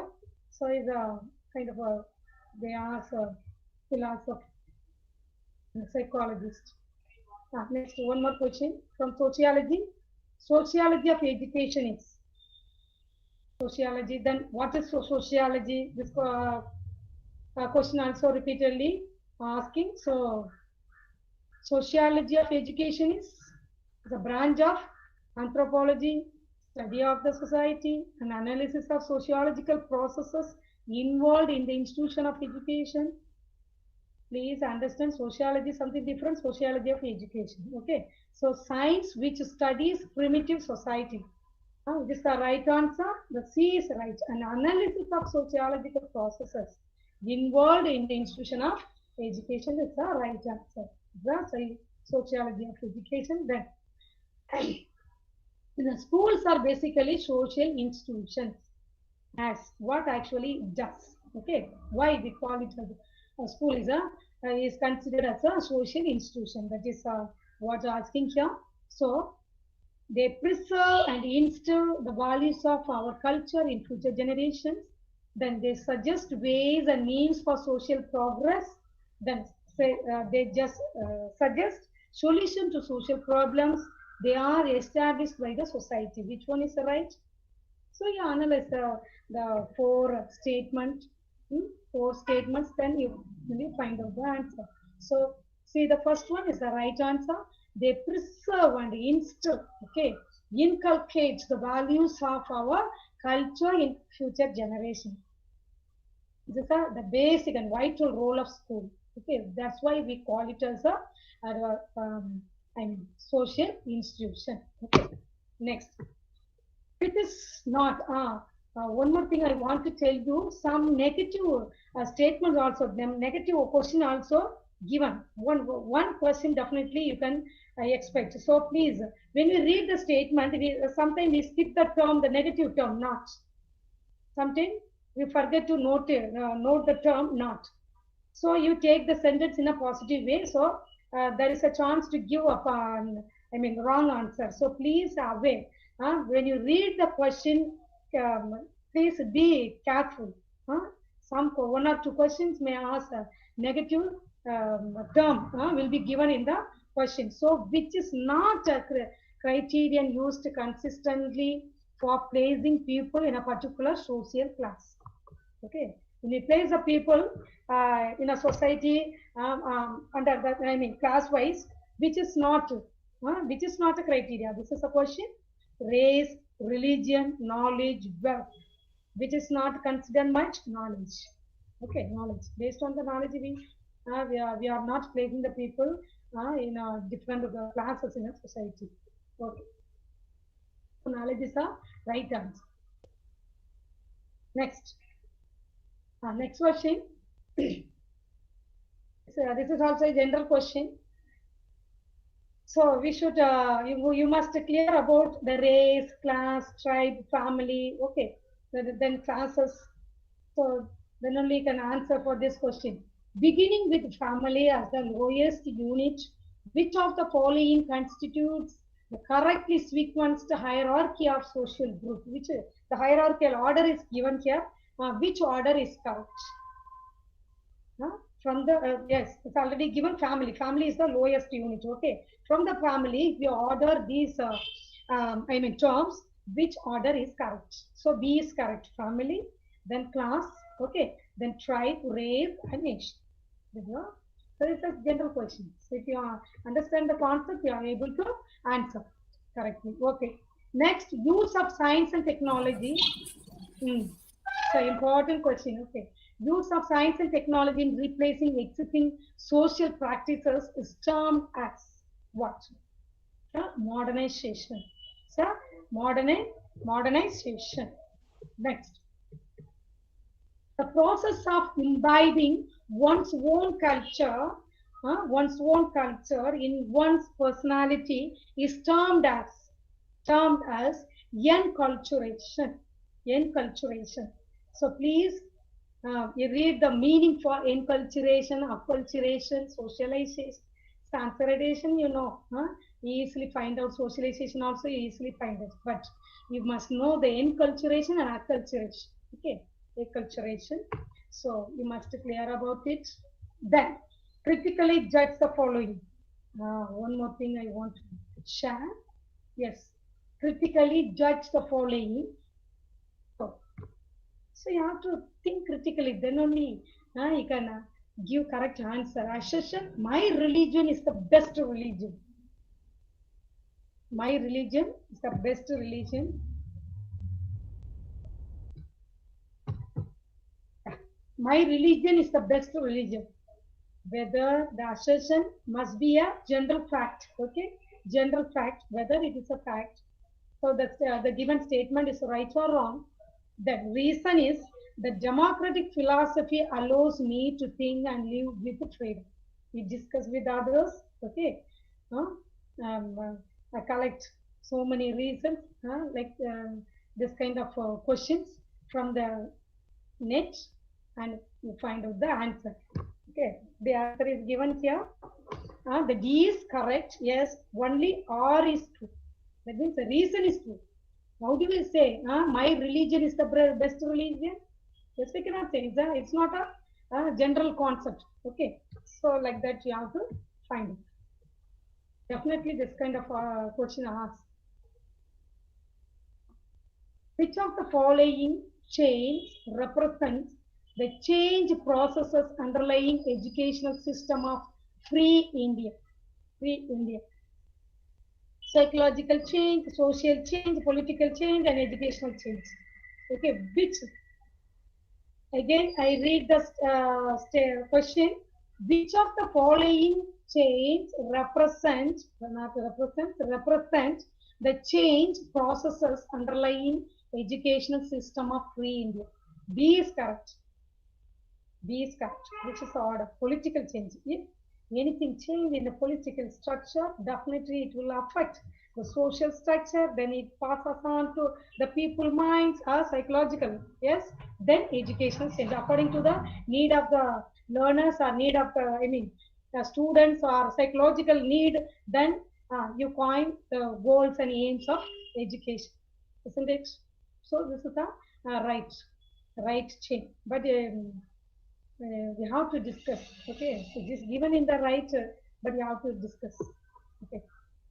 Next, the son of. Sorry. This is a very important general question. General question. And before that, you must clear about the social change. What is social change? What is social mobility? Just to read out some examples. Otherwise, we cannot give the answer for this kind of question. Okay, social cohesion, then social stratification.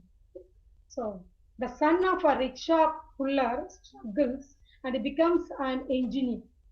Okay, the son of a rickshaw puller struggles and becomes an engineer. This is an example of social change, social certification, social mobility, or social cohesion.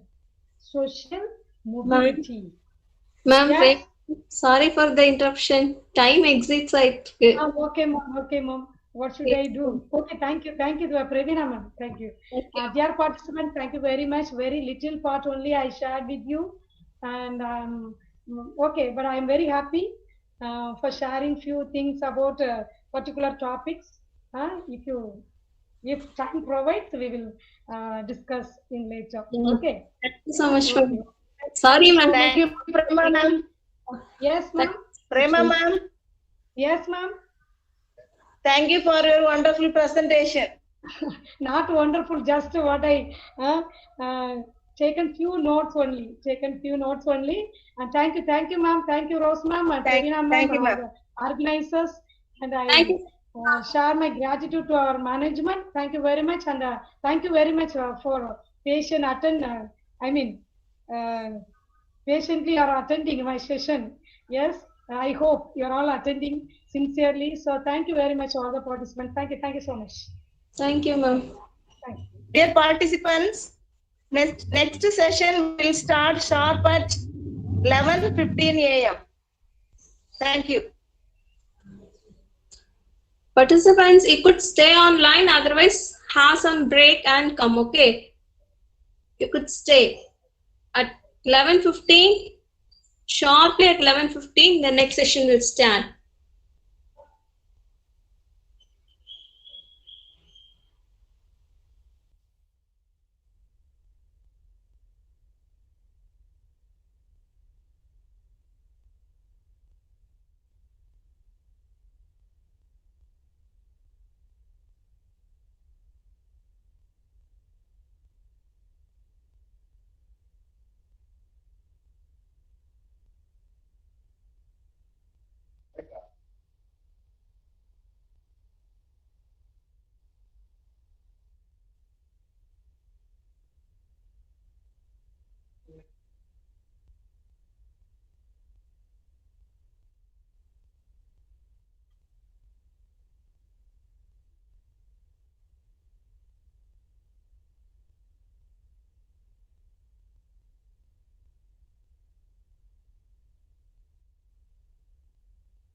Dear participants, the next session will start at 11:15.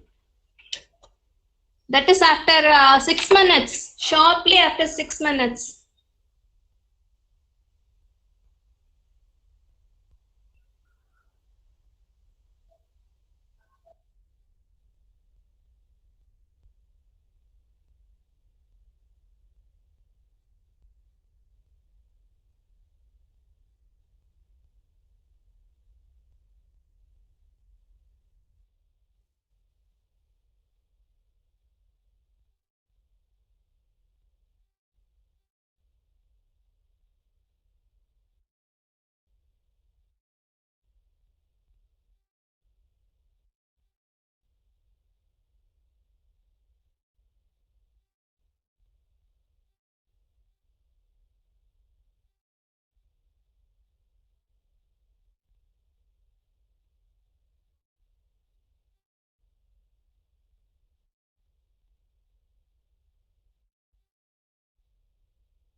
Good morning, sir.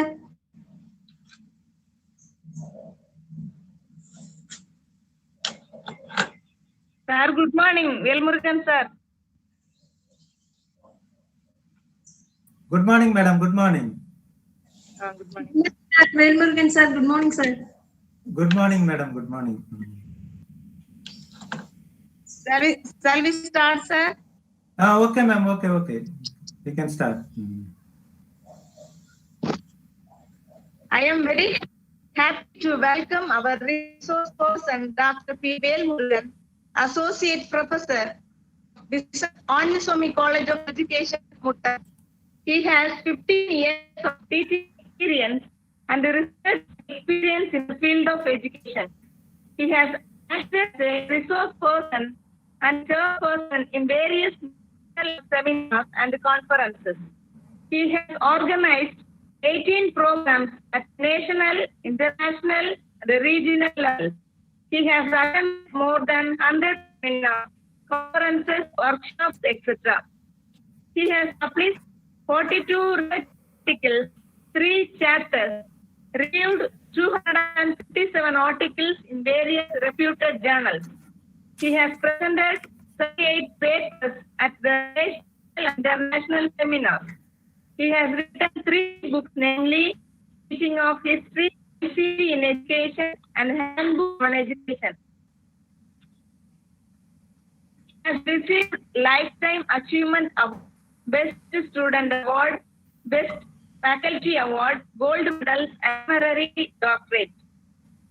He is a life member of various organizations such as Dr. Radhakrishnan Welfare Association, Kanyakumari Academy of Arts and Science, IMRF, Voice of Teachers.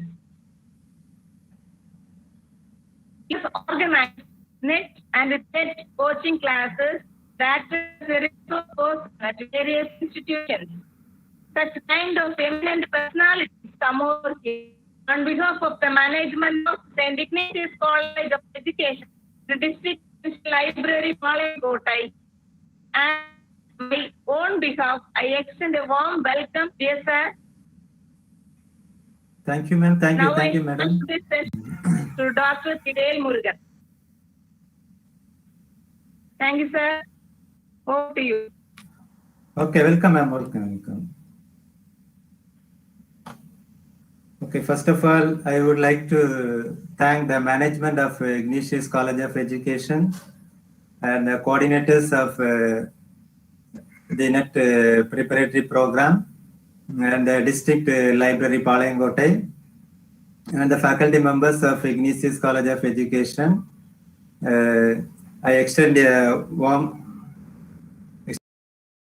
an opportunity to share something this platform related to NET preparatory program.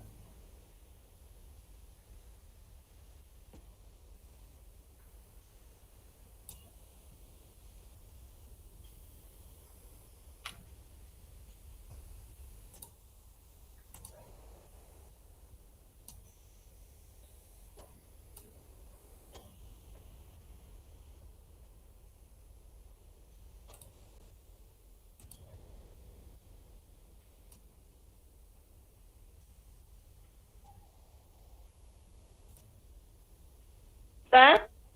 Ma'am, just a minute. PPT is going to share. Okay. Okay.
Is it visible,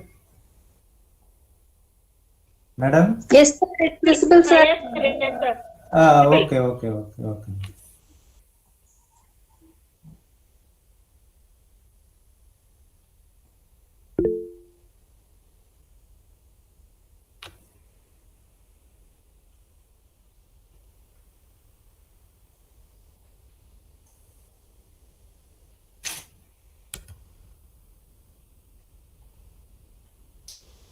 Okay, so today the second session we have to start the unit 2 based upon the history, politics and economics of education. Here there is 4 aspects are there. One is committees and commissions related to education. Then second one is policies and education. Then third one is economics of education. Then fourth aspect is politics and education. So already we are know about the committees and commissions of education. Then the policies and education also. Then economics of education. We are little bit know about the economics of education and politics and education. So I think we will discuss one by one based upon the theories and also the UGC question patterns also discuss. Then again we will continue the aspects one by one. Okay, so the first we will start the committees and commissions. In our syllabus they provide the committees and commissions. Secondary Education Commission, Kotari Education Commission, National Policy on Education, National Commission on Teachers, the National Curriculum Framework, National Knowledge Commission, the Nashbal Committee Report, National Curriculum Framework for Teacher Education, and Justice Verma Committee Report. These commissions and committee reports are included in your syllabus. Already we are known about these commissions in B.Ed and M.Ed level also. I think a little bit knowledge about these commissions to discuss with you. Then again we skip the next chapter because the time limit is very the time limitation is very short, so that we can discuss little bit knowledge about the committees and commissions. Then first committees and commissions for Secondary Education Commission. We all know about the Secondary Education Commission. It was the chairperson of the Secondary Education Commission is Lakshmana Swami Mudaliar. Then the commission was recommended and appointed by the Central Advisory Board of Education in 1949. Then also the commission, the Secondary Education Commission, the report contains 15 chapters and 10 appendices. Then the aim of the Secondary Education Commission is educational needs of democratic India, then developing democratic citizenship, then improvement of vocational efficiency, then development of personality and education for leadership. These are all the aims of secondary education. Then the recommendation based upon the Secondary Education Mudaliar Commission recommendations, they provide a few important recommendations also. That is technical and vocational education. The need for diversification of courses should be included, and multilateral and multi-purpose schools established. Then agriculture education secondary schools and basic principles of curriculum construction. These are the most important recommendations provided by the Secondary Education Commission. Wait a moment, sir. Excuse me, sir. Okay, ma'am. உங்களோட slides move பண்ணல. Could you give slideshow, sir? Please. Okay, ma'am. Okay. Yeah. I will try.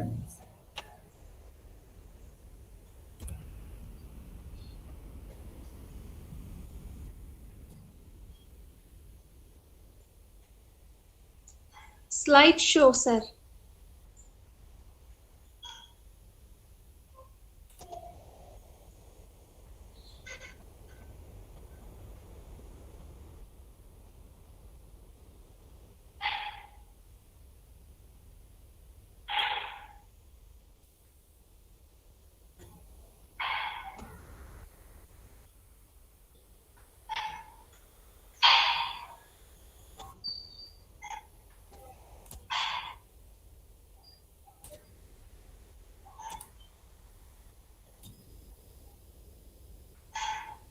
It's okay.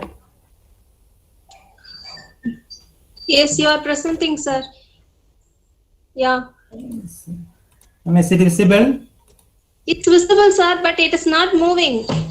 Only first slide is visible. Now it's okay. Oh. Okay, Yeah. okay, ma'am. Okay. Yeah, thank you, sir. Thank you so much. Okay, ma'am. Okay. So these are all the major recommendations of Mudaliar Commission. The one is diversification of courses, then multilateral and multi-purpose schools, then agricultural education. Then the next commission is called Kothari Commission. That is, it was established in 1964. It is the 6th commission in the history of education, Commission India. Then also the title of the commission name is Education and National Development. Then here it is 12, set up 12 task forces and 7 working groups are there. Then these people, they interviewed 9,000 men and women in different fields. They gathered information from 9,000 men and women in the field of education and also some other fields, and write a report and submit to the government of India. Then begin to start on 2nd October 1964 and submitted on 29 June 1966.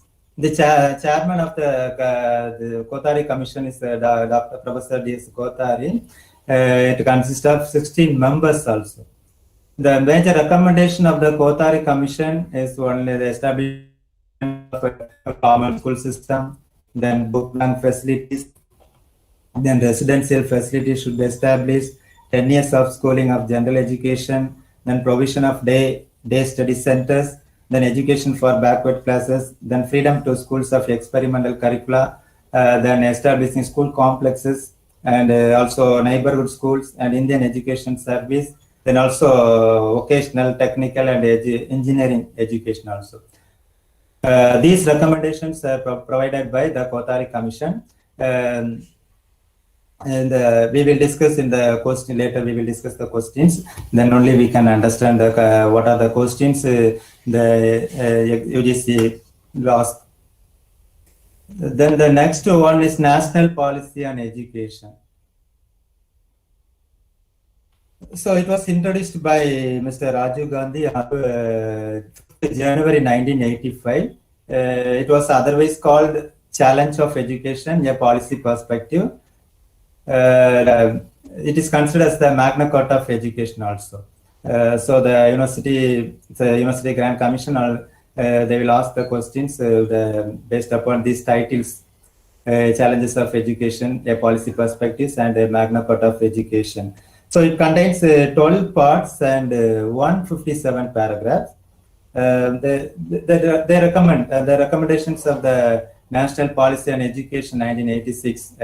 Education for women's equality, then education of scheduled caste and scheduled tribes and also minorities, then handicapped, other backward class sections also provide education, then adult education, given importance to adult education, then opening of open university and distance learning, then establishment of rural universities, dealing in courses from jobs, then introducing operational blackboard, then Navodaya Vidyalaya, establishment of Navodaya Vidyalayas, then introduction of educational technology. So these are all the major aspects recommended by the National Policy on Education 1986. Then the next commission, the program of action. So it is also 1986. It is based upon the National Education Policy 1986. So here the Central Advisory Board of Education discussed the meeting and implemented the program of action 1986. It was presented in the Parliament in 8th August 1986, and it was approved by the Lok Sabha and the Rajya Sabha in 22nd and 23rd August 1986. The major content of the program of action is where the early childhood care and education, then elementary education, non-formal education, and operational blackboard.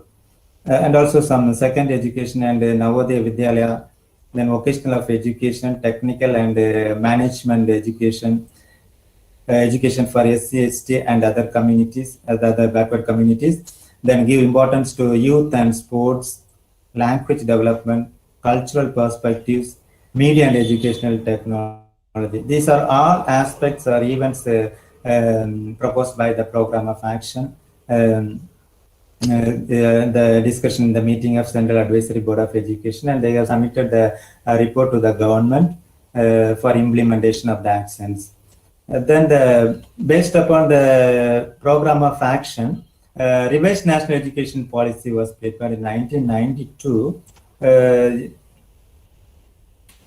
It was revised in both houses of parliament in 7th May 1992 by the Honorable Minister Arjun Singh. He presented the revised national education policy in parliament. The there is two major things are changed, revised in the national education policy. That is, one is the organization of self-employment or the self-employment oriented programs, and the need interest of vocational and skill trainings. These are the two things are added or revised in the national education policy, and also modified. Here there is 157 paras are there in the national in the policy, revised national policy on education. Here 31 paras were modified and rearranged and revised and implemented the revised national education policy on 1992. The next commission, based upon the National Commission on Teacher Education. It is purely based on teacher education. It was set up in 1983 for the 4-year integrated course teacher training courses included after the senior secondary education. We have completed 4 years training courses and also preferably 5-year course leading to graduation and trainings recommended by this National Commission on Teacher Education. And also for elementary teachers, it is desirable to have 2-year training courses after the completion of secondary education. That means 12th standard. Then and also the major important points, the Commission was suggested that the practice teaching should be replaced by the word, I think, internship. So the word practice teaching was replaced, and they coined the name internship in teacher education programs. So this commission is based upon fully the program based on teacher education. Then the next commission, that is National Curriculum Framework.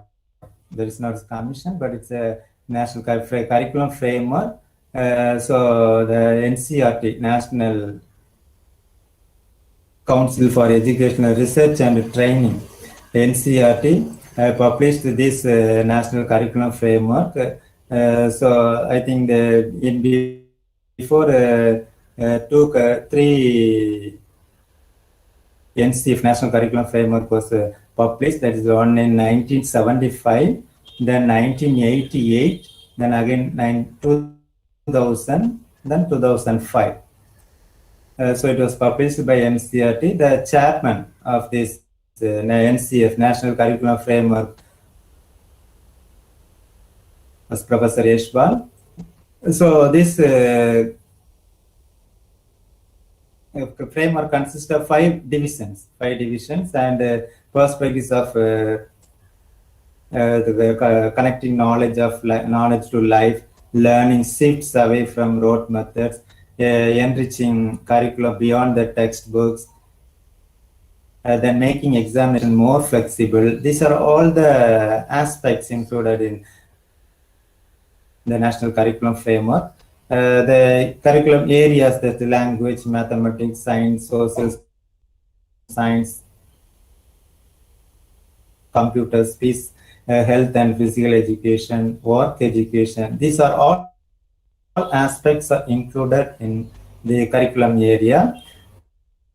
Then there's a suggestion and also clearly mentioned in teacher people ratio. That means so one is to 30.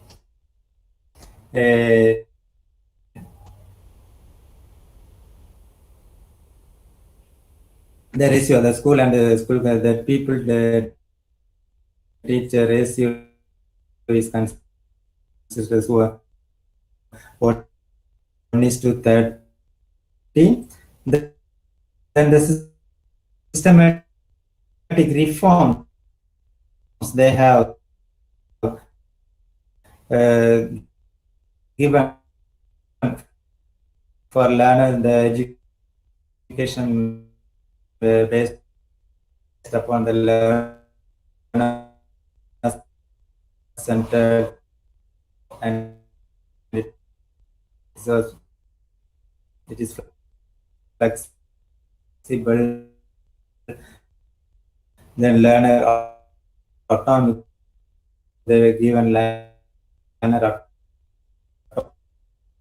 autonomy, facility, the teachers act as a facilitator, and then develop multidisciplinary curriculum.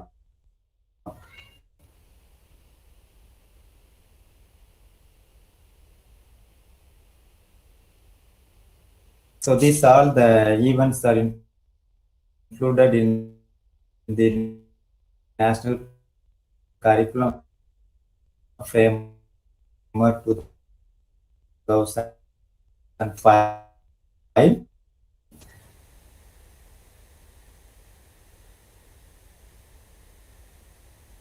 Then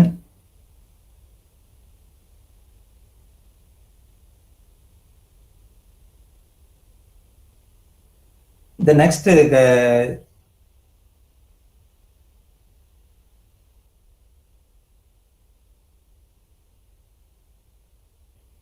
commission based upon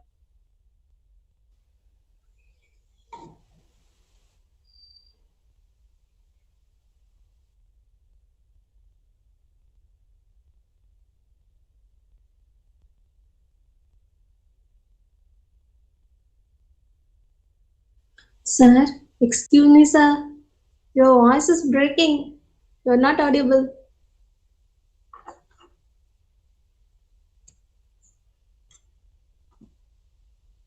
Sir?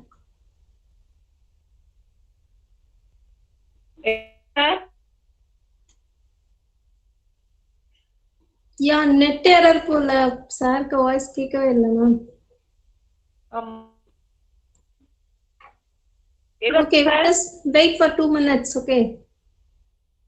Sir join பண்ணுவாங்க. We just wait for 2 minutes. Ma'am wait பண்ணுவோம். Sir join பண்ணுவாங்க. Okay sir, okay okay ma'am. Okay.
Ma'am, could you make a call, ma'am?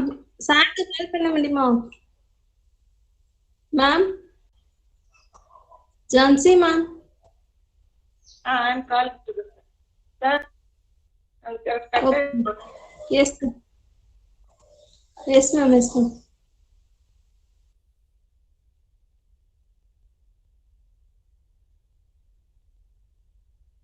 Ma'am?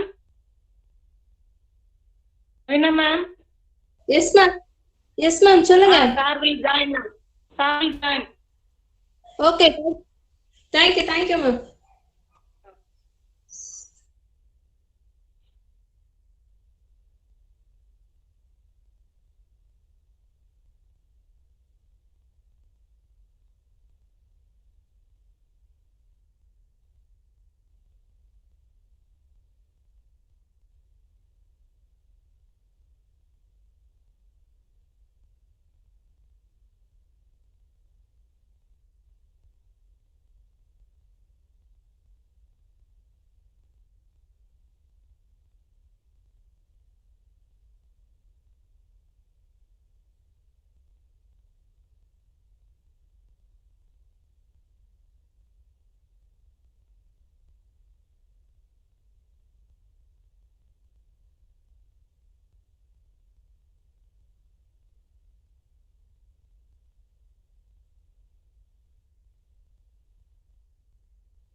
Participants, sir will come within 5 minutes. Wait, please.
Ma'am, sorry. What shall we do?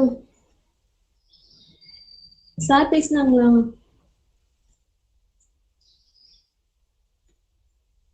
Ma'am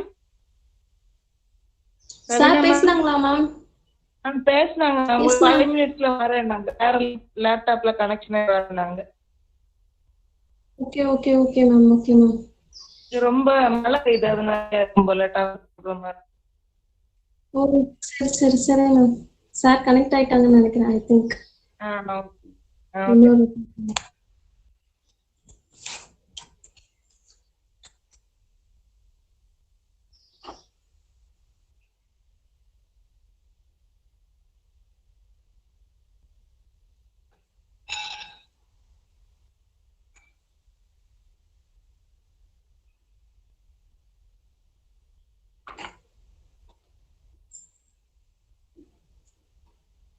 sir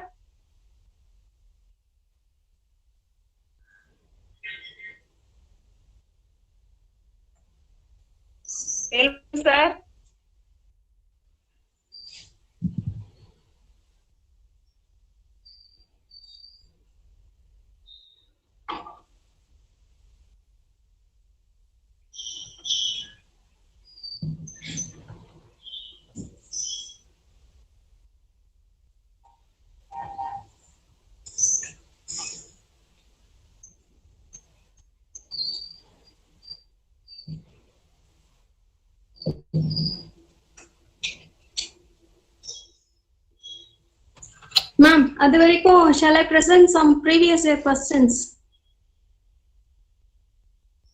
Okay ma'am, okay.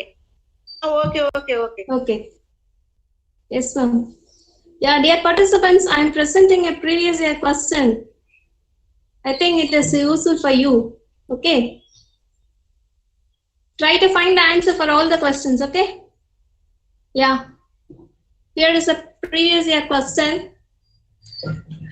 Could you see? Participants? Yes, ma'am. Yeah. Here is a previous year. The first thing, the branch of philosophy. Okay. Yeah. Try to find the answer for the first question. Anyone? D answer, epistemology. Epistemology. Yeah, what is that? Metaphysics, ma'am. Epistemology. Metaphysics. Metaphysics. No, Metaphysics. epistemology. Yes, ma'am. No, metaphysics. Yeah. Reality. Try, okay, again. Yeah, the book written by Plato. The Republic. The Republic, yeah. The Republic. Republic. The Republic. Yes, Yeah, Republic, yeah. My. Existentialism believes more.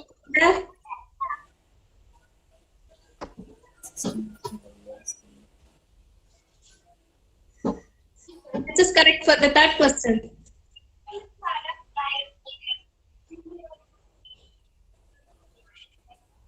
Existence, then in essence. Yeah. Is it? Any other answer? Existence and essence. Existence and essence. Okay. Very quick. Okay, again. Then democracy, fourth one.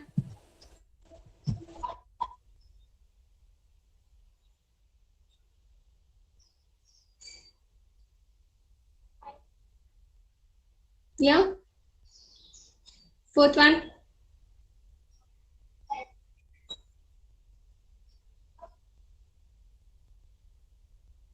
Could you find?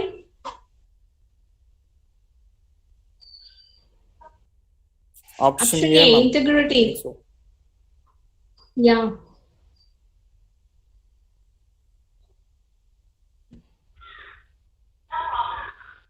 Yeah. Jansi ma'am, sir, okay ma'am. Okay, ma'am. Yes ma'am. Yeah.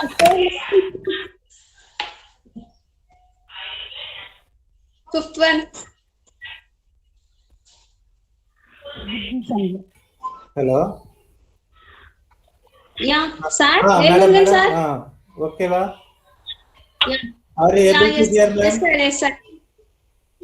Yeah, okay. you're audible, sir. Okay, ma'am. Okay.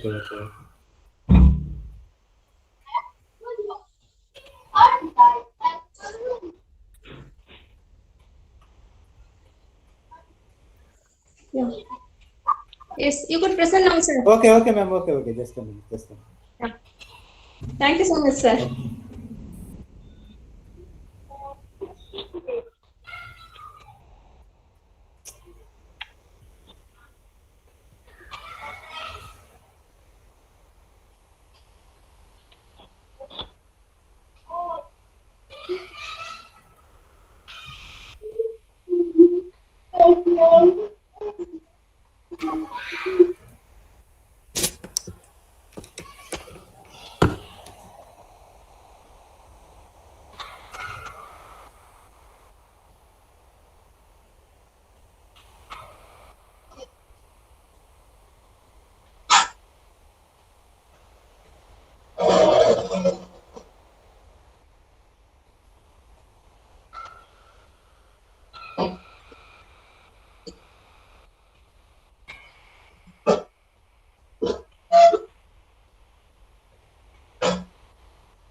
Yes, ma'am. Is it visible? Yes, sir. Visible, sir. Hello? Yeah. Okay. Okay, madam. Okay. So I have given a few questions related to the first content of commissions and committees of education. These questions are also asked by the University Grant Commission. The first one is the National Knowledge Commission was established in which year?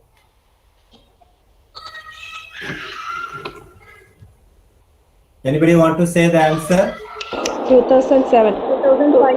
2007. 2000? 7. Yes, 2005. In 7. 2005, the National Knowledge Commission was established in the. Okay, then the next question.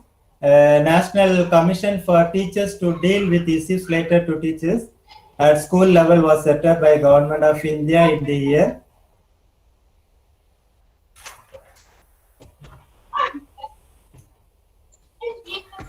(1981, 1982, 1983, and 1984. 1984. Yes, very good. 1984, the National Commission for Teacher Education was established.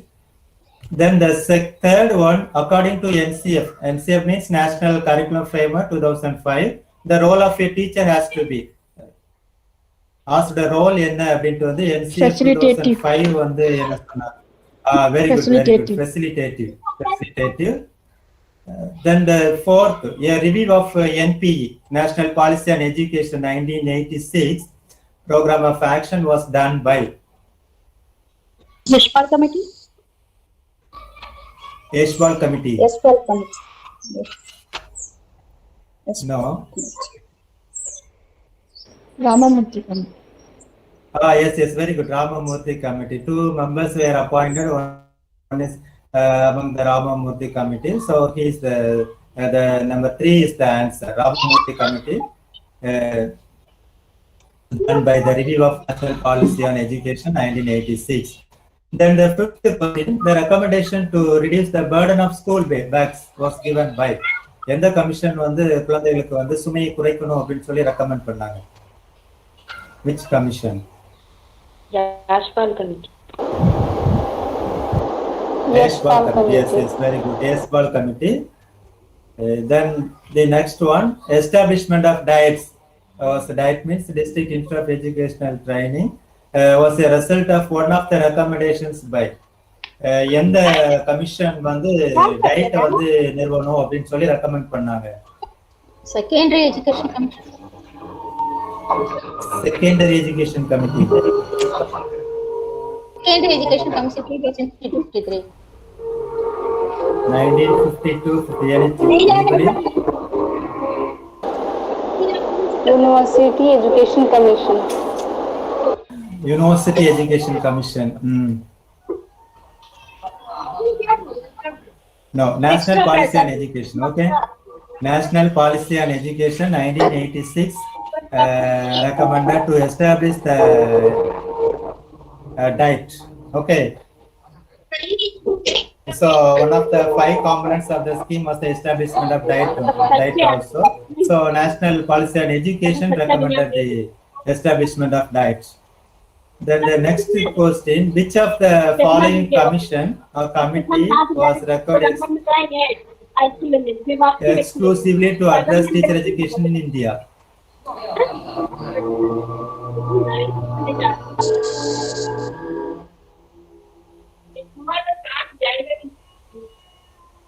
Justice Verma Commission. Chattopadhyay Commission. Which one? Chattopadhyay. Some noises are there.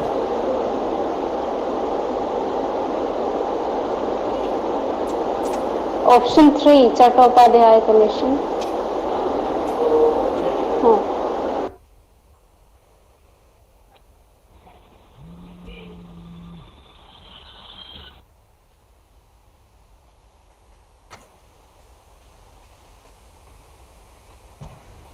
Yes, okay, what is the answer? Justice Verma Commission. Yes, Justice Verma Commission is correct answer. Justice Verma Commission got exclusively to address the teacher education in India. Then the next one, according to NCF 2005, the salient guiding principles of curriculum development include இதுல 4 options கொடுத்திருக்கிறோம். என்னன்னா, connecting knowledge to life outside the school, ensuring that the learning shifts away from rote methods, enriching curriculum beyond textbooks, interfacing with a medical model of disability, focusing on the dominant culture. So you can choose the most appropriate answer from the options given below.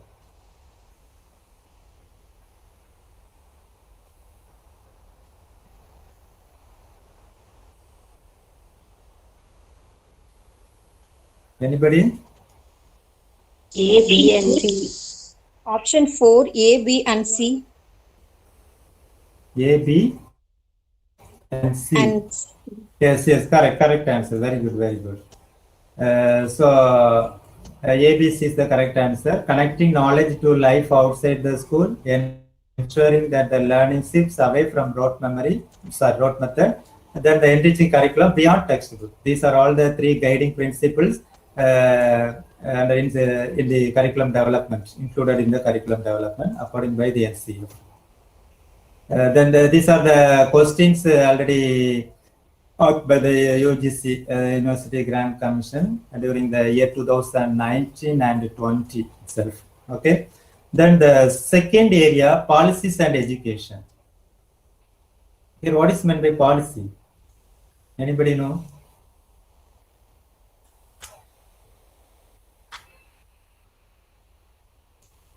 So, okay, policy is a set of principles or rules to guidelines of standards to guide decisions and achieve rational outcomes by the organization.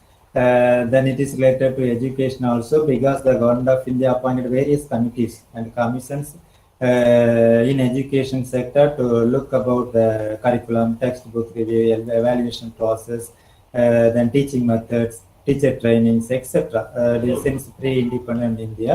So these covers a broad area of education system, that is to know the existing of the education system, then to understand the defects of existing system. To analyze these aspects, then they can create policies based after the independence. They can create a lot of policies are there.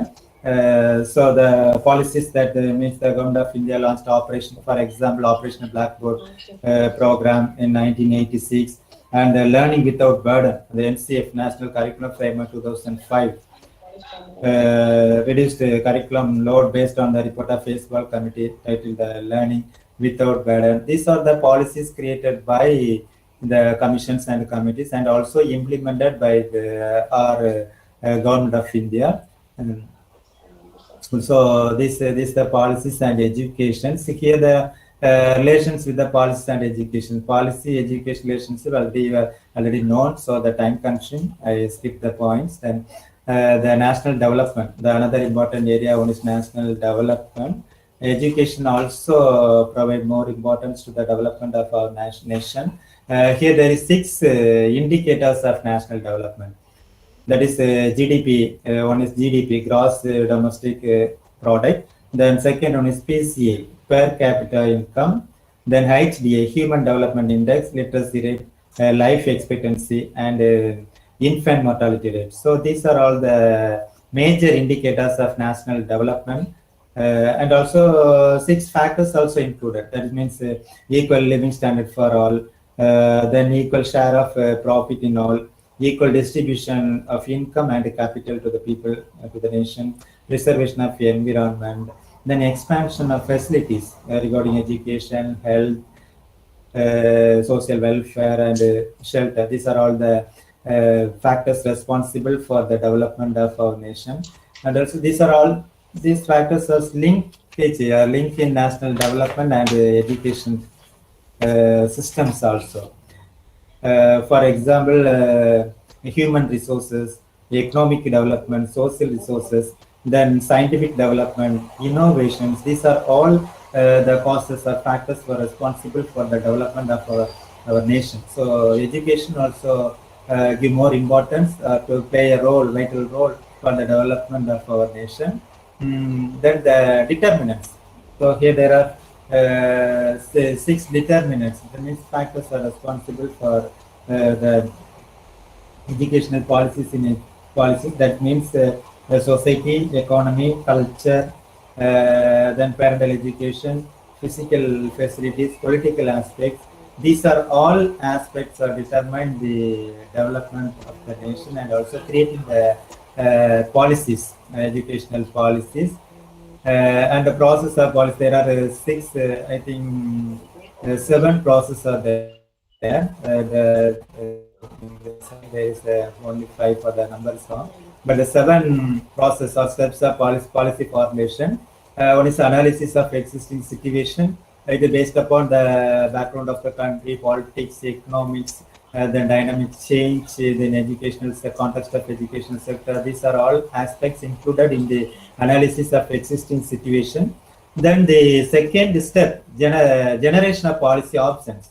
The options may be selected based upon the systematic way or ad hoc mode or important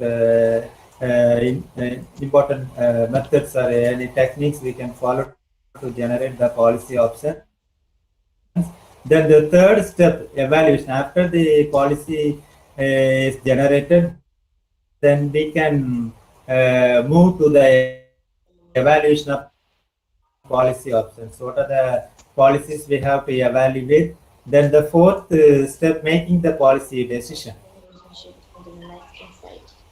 Then fifth, planning of policy implementation, how to plan the policy to implement the society. Then the sixth one, policy impact assessment. Then we can assess it is worth or not. Then if பயன்படுத்தக்கூடிய cost amount வந்து நமக்கு திருப்பி அது என்ன ஆகுது அப்படின்னா return ஆகுது, அதே சேம் டைம்ல சொசைட்டிக்கு அது யூஸ்ஃபுல் ஆகுது. ஸோ அதுதான் என்ன சொல்றாங்க அப்படின்னா cost benefit analysis. Then second cost effective analysis. So இது வந்து ரிசோர்சஸ் டு தி சொசைட்டி, அவங்களுக்கு வந்து ஒரு வளமாக மூலாதாரமாக போகக்கூடியதான் நம்ம காஸ்ட் எஃபெக்டிவ் அனாலிசிஸ் அப்படின்னு சொல்றது. Then economics returns to higher. The government of India sanctioned 21,000 crore rupees for SSST Sarva Shiksha Abhiyan, but they expect the monetary benefit, but there only the government of India spent 21,000 crore rupees. So that means the economics, the higher development of higher education. That means scheme, any other scheme also. Then signaling theory, it means intuit to the students to motivate the higher education or any educational aspect, higher education, even higher education also. Then human capital theory, it means human capital. The human capital அப்படிங்கிறது அவங்கள்ட்ட இருக்கக்கூடிய வளங்கள், இண்டிவிஜுவல்கிட்ட இருக்கக்கூடிய வளங்களை அவங்க எல்லாருக்குமே அதை வந்து என்ன பண்றது, யூட்டிலைஸ் பண்ணக்கூடிய ஒரு இது. அது வந்து ஒரு கோட்பாடு தான் என்ன சொல்றாங்க அப்படின்னா ஹியூமன் கேபிட்டல். அந்த ஹியூமன் மனிதன்கிட்ட இருக்கக்கூடிய கேபிட்டல் ஒட்டுமொத்த அந்த வளங்கள், அது வந்து த்ரூ எக்கனாமிக் பேஸ்டா இருக்கலாம், காஸ்ட் பேஸ்டா இருக்கலாம், இல்ல ரிசோர்ஸ் பேஸ்டா இருக்கலாம். ஸோ அதை பேஸ் பண்ணி சொல்லக்கூடிய தியரி தான் நமக்கு வந்து ஹியூமன் கேபிட்டல் தியரி அப்படிங்கிறது. Then educational finance, it's a micro and macro. There is two types of education finances are there. One is micro and one macro. Then micro level planning based upon the community based and village based. Then macro level, it is throughout the nation. And for macro, that means spending for RMSA scheme, SSC scheme. They have spend lot of amount throughout the nation. That is a macro level planning, educational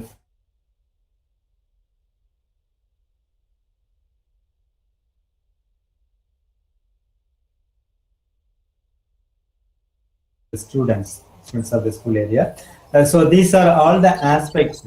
Budgeting means finance also the annual budget or monthly budget or financial budgets or financial budgets also. Even financial budgets we can plan for the throughout the academic session. So these are the aspects, economics of education aspect. There are lots of questions. Most of the, I think, within two examination, they can ask 12 questions related to this area. For the first one is developing brand and enhancing marketing is emphasis by which law, which theory? Do you know?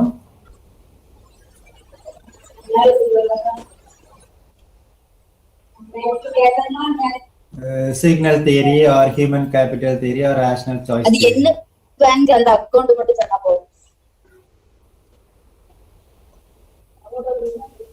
So the answer is signal theory. Okay, the signal theory, developing brand and enhancing marketing is emphasized. Then the second question, the human capital theory gives emphasis on dash.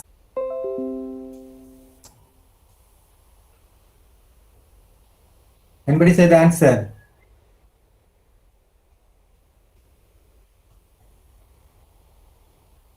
Okay, so the answer is income. Yes, very good, very good. Income and expenditure is the essential component of budget. Okay, then very good, very good. Then while preparing the budget, which of the following points are considered to be mandatory? ஒரு budget நம்ம தயார் பண்ணும்போது எந்தெந்த points எல்லாம் நம்ம வந்து consider பண்ணணும்? The options are given for revenue, objectives of the institution, expenditure, community involvement, and teacher salary. Fourth option. Fourth option. Fourth, I think C, D, and C, expenditure, community involvement, and teacher salary. Wrong. That's not a reasonable answer. Second answer. Revenue. What? Yes, Second revenue. One revenue. Second one is very good, very good, very good. Revenue, objectives of the institution, and expenditure. The answer is second one. The three things are mandatory for preparing the budget. For a budget. Okay. Then the next question: which of the following statement related to human capital theory?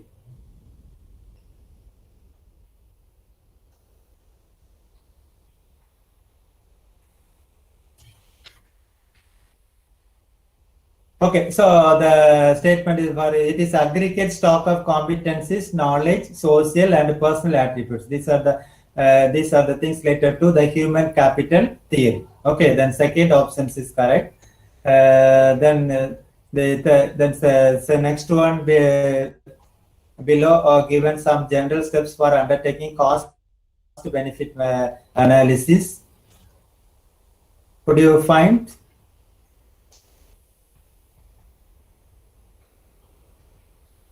Sir, option 2. Option 2. Yes, very good, very good. Two. Option 2 is correct. D, A, B, and C. Okay, very good. The next one, identify the specific features associated with macro level financing. எது வந்து நமக்கு வந்து macro level ஃபினான்சிங்க்கு வந்து நமக்கு வந்து துணையா இருக்கக்கூடியது?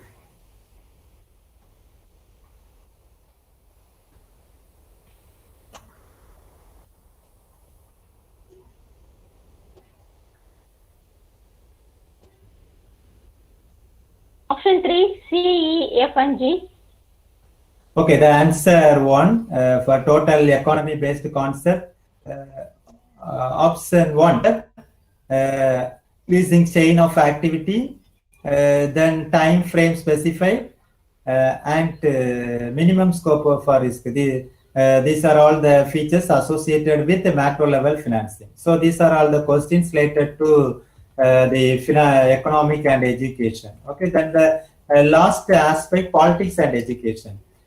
Here they mentioned the relationship between politics and education, then approaches of understanding politics. That 3 theories given.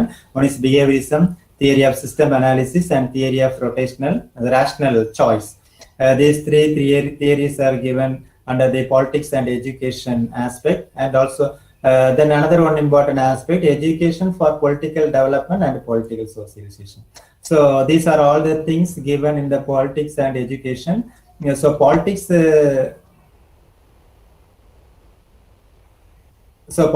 and education. So politics, every individual must have a member of the political party.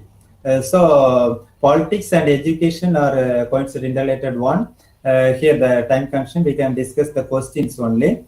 Based upon the questions under the politics and education, the university grant commission of the question from during the year 2020. From the following list, identify those which are relevant for the theory of rational choice.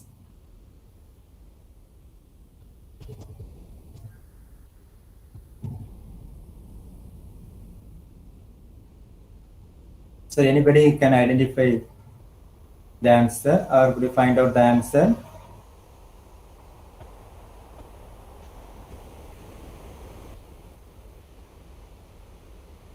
Okay, so the answer is 2. One is aggregation of social behavior, then determinants of behavior, then predictions of behavior, and behavior problems associated with the information. These things are identified for the relevant for the theory of rational choice.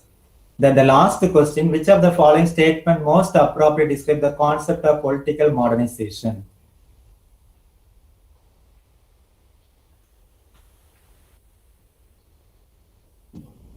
Political modernization.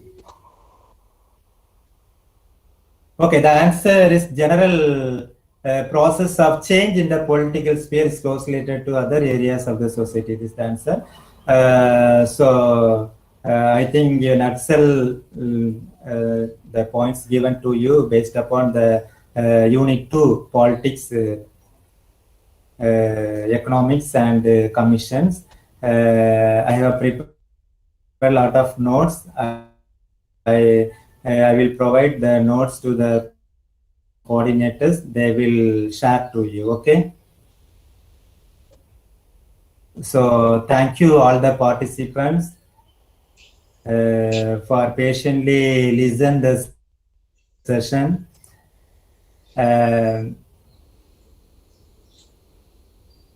you, sir. Thank you so much, sir. And sorry for some interruptions for the. That is network issue. We couldn't do anything in such. Thank you so much, sir. Thank you. Internet session. Thank you so much, sir. Okay, ma'am. Thank you, sir. Yeah, dear participants, The next session is starts immediately. Okay. Already the resource Okay, person for. okay. Thank you, madam. Thank you so much, sir. Yes, yes. Okay, okay. Anyone, sir? Okay, thank you, madam. Thank you. Okay, thank you, madam. Okay, thank you, madam. I thank the management. Thank you, sir. Thank you so Thank much, you, sir. ma'am. Thank you. Very Shall I welcome, leave? sir. Okay, ma'am. Okay. Shall I leave, ma'am? Okay, you can leave. Okay, ma'am. Okay, sir, you can leave. Okay, thank you. Thank you, madam. Thank you. Sasipriya ma'am, good morning. Good morning, everyone gathered here. Good morning, ma'am. Shall I start? Good morning. Good morning to all. Good morning, all the net aspirants. Shall I share my presentation? Let me introduce you, ma'am, first. Okay. I am happy to introduce the resource person, Dr. R. Sasipriya. She is working as an assistant professor of physical science at VOC College of Education, Thuthukudi since 2008. She has guided 4 MPhil scholars and 13 MD scholars. She has completed a minor project for SSA Chennai in 2012 and has applied for many research projects. She has organized national workshops and seminars sponsored by UGC and the College of Management. She is an approved guide of Tamil Nadu Teacher Education University, Chennai. She is the initiator and editor of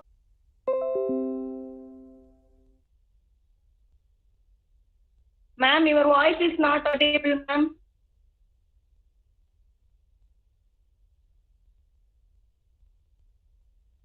Ma'am?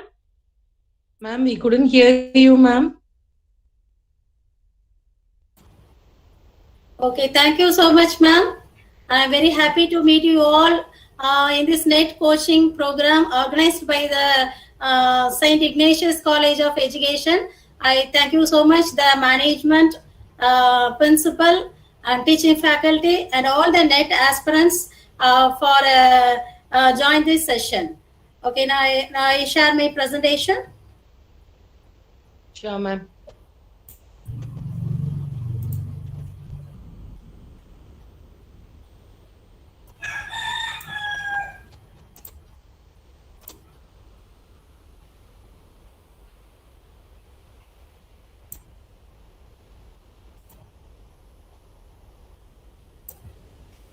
Here in this session, we will discuss the Unit 5 Curriculum Studies. The Unit 5 Curriculum Studies. Here, before we starting this session, we will discuss the detailed analysis of the paper 2. What are the previous questions asked in the UGC NET examination in the exam June-September 2020. Here from the first unit, 9 questions were asked, educational from the unit, education studies, and 3 questions from the history, politics, and economics of education. Next, 14 questions from learner and learning process. Then 16 questions from teacher education, 8 questions from curriculum studies, and 12 questions from research in education, 3 questions from pedagogy, andragogy, and assessment, questions from technology in education, 11 questions from educational management, administration, and leadership. Then the last one, 6 questions from inclusive education. This is the detailed analysis of the paper 2 for the education paper. Here, from curriculum studies, totally 8 questions were asked. That is 1 question from the topic concept of curriculum development, 2 questions from curriculum design, then 1 question from the development of a curriculum, 2 from the models of curriculum design, 1 from the types of curriculum, and 1 from the types of curriculum change. Next, I hope all of you having your syllabus and go through your syllabus. Here I'm not going to read this syllabus. This curriculum studies have the 3 parts. Part A, the concept of curriculum and the principles, determinants, and foundations, etc., etc. And part B, It includes the models of curriculum design, that is the various models. Then part C, it included the curriculum change and types of curriculum change. I hope you all well know this syllabus. Here, let me discuss the etymological meaning of the curriculum. The curriculum is not only for the NET aspirants, but basically the teachers or the teacher educators have the well knowledge about the curriculum. Here, the etymology means that is the origin, the word, the origin of the word. The origin of the word is that it is the path or a way. It is a path or a way. That is in a classical Latin, it is called as a running. That is the term curriculum has been derived from the Latin word curre, which means a race course, that is a runway on which one runs to reach him. That is, curriculum is a tool in the hands of an artist. Here, the artist represents a teacher to mold his material. That is, that material represents the peoples according to his ideals. That is, the ideals represents the objectives in his studio. That is the educational institutions. So, curriculum is a tool in the hands of an artist to mold his material according to his ideals in his studio. So, we can say that from these definitions, it comprises the experiences of children. Then it has a content. It is planned. It is a series of courses to be taken by the students. Then the next important thing is that there are the various types of curriculum. Various here, only 6 types is listed. First one is the overt, explicit or written curriculum. Overt means something outside, which is seen inside. That is, most of the books and workbooks contain, apart from the curriculum in the books, and some digital materials. These are called as a overt curriculum. That is the curriculum contained in the books, workbooks, and other digital web pages and URL and etc. This is of overt curriculum, or explicit curriculum, or written curriculum. The second type is the hidden or covert curriculum.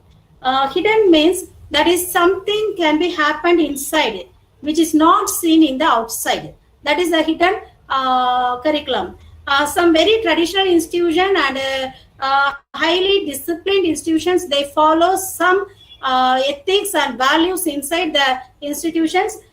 They cannot seen outside. That is that institution used to ensure the punctuality, used to ensure the academic knowledge, and used to ensure the strict discipline, and used to have some ensure some values and skills. That is called the hidden curriculum.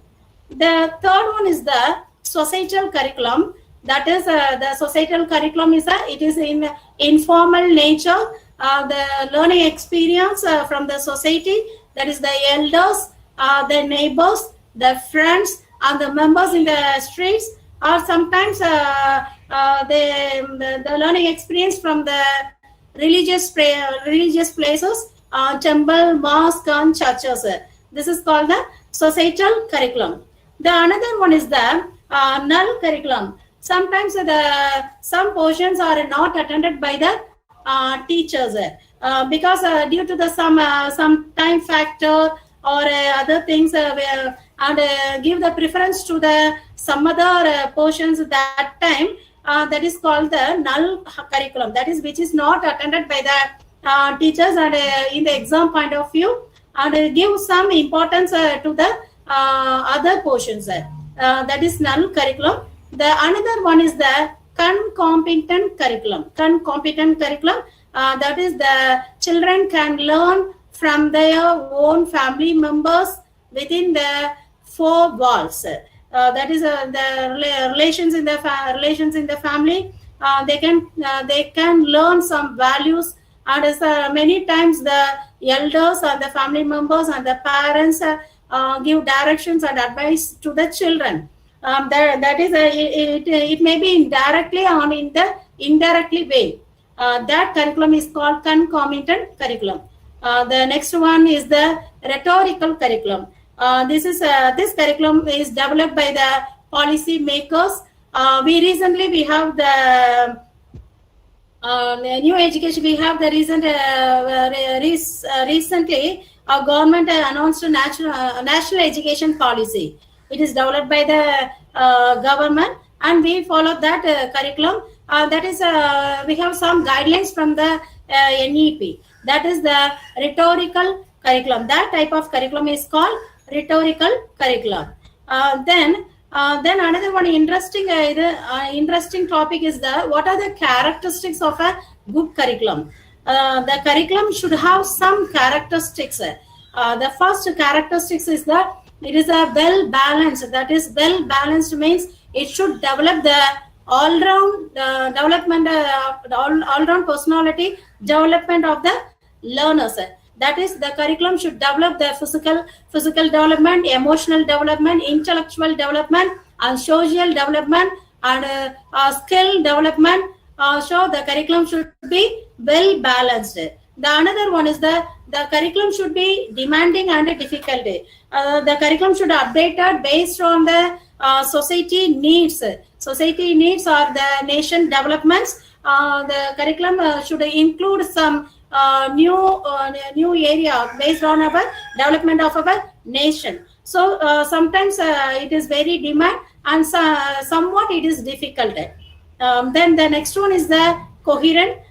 Coherent means it has the clear objectives. The curriculum should have the clear objectives. That objectives is rational, and it should be intelligible. So the curriculum should be coherent.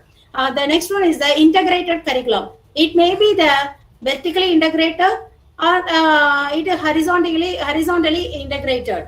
That is, vertically integrated means in science textbooks from 6th standard, the students are studying some measurement devices, screw gauge, vernier caliper, and physical balance.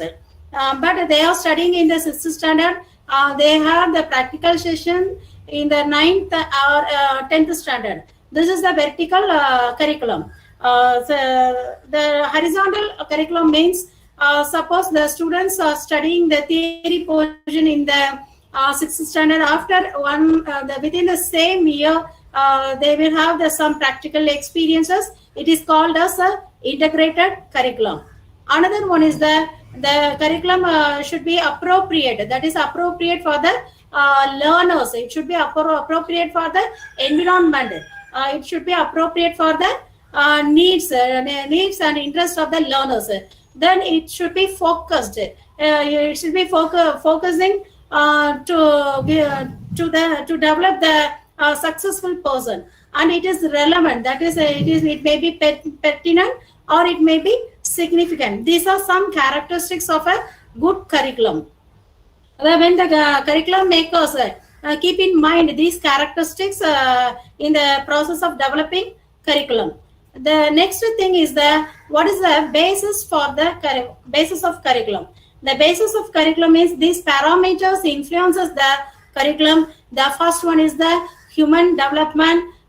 When the human development influencing the curriculum, that is the technology updation and other things, transport, and everything is changes. So human development is also influencing the curriculum. Then the social forces.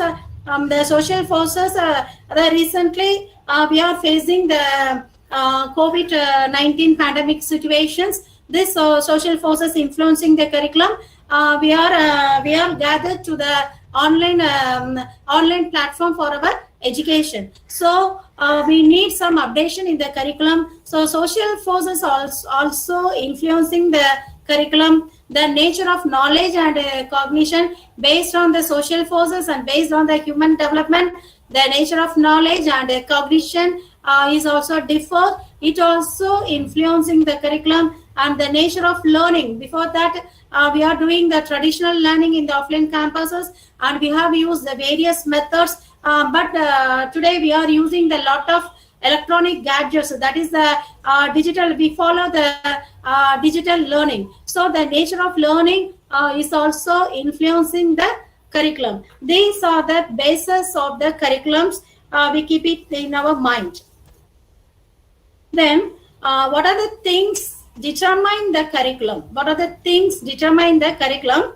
These are the basic things determine the curriculum. One is the basic needs. Basic needs means basic needs of the learners, basic needs of the teacher, basic needs of the environment, and basic needs the students' interest, students' capabilities, students' responsibilities. These are the things determine the curriculum. Then the social aspects of our environment and social factors also determine the curriculum. Then every time we speak about curriculum, curriculum preserve our culture. So cultural factors also determine the curriculum. Then individual talents, individuality. This also determine the curriculum. Sometimes the students have the double promotion and other things. They have some acceleration. In every classrooms we have the average students and below average students and above average students. So the curriculum should meet the individual talents of all the students. So it should based on the individual talents of the learners. Then ideas, intellectual, it should be determined by the intellectual, moral, aesthetics and religious factors. Then the curriculum determined by the traditional factors of the society. These are the determinants of the curriculum. In your curriculum studies, unit 5 syllabus. The next one is this is the very important thing, the development of the curriculum process. This is the development of the curriculum process. It includes what are the stages in the curriculum development.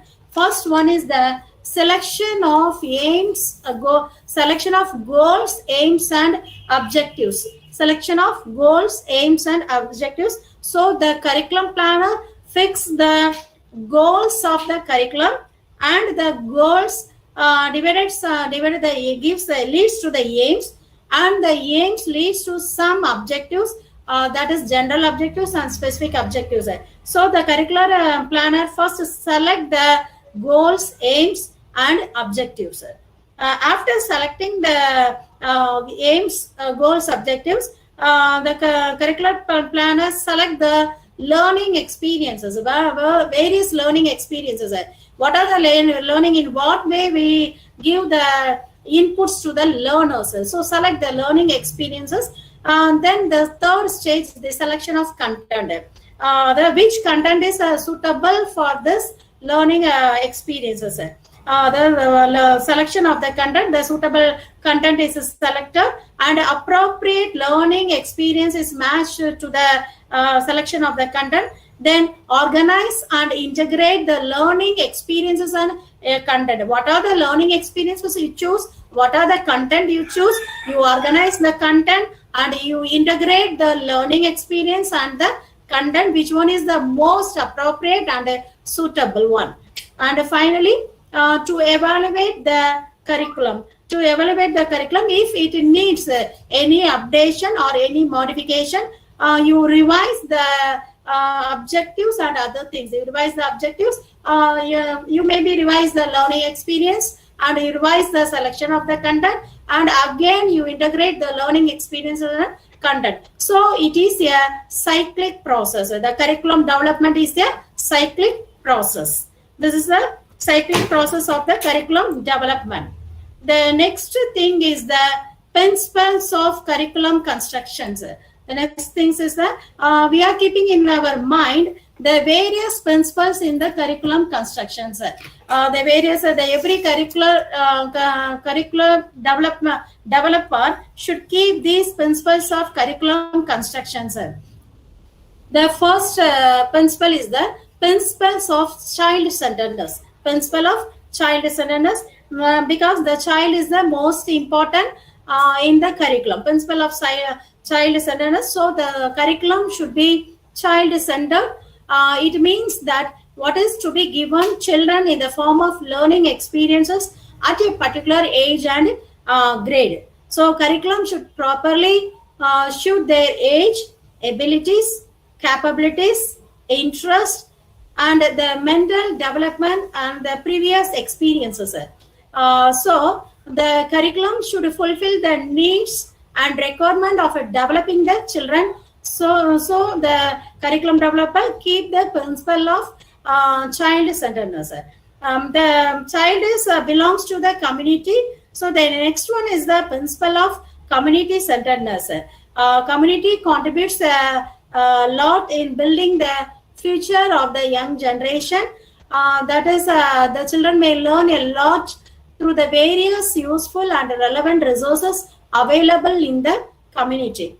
The next one is the principle of activity-centeredness. The principle of children are quite active by nature. So we always kept the children busy in the classroom and give lot of activities to them.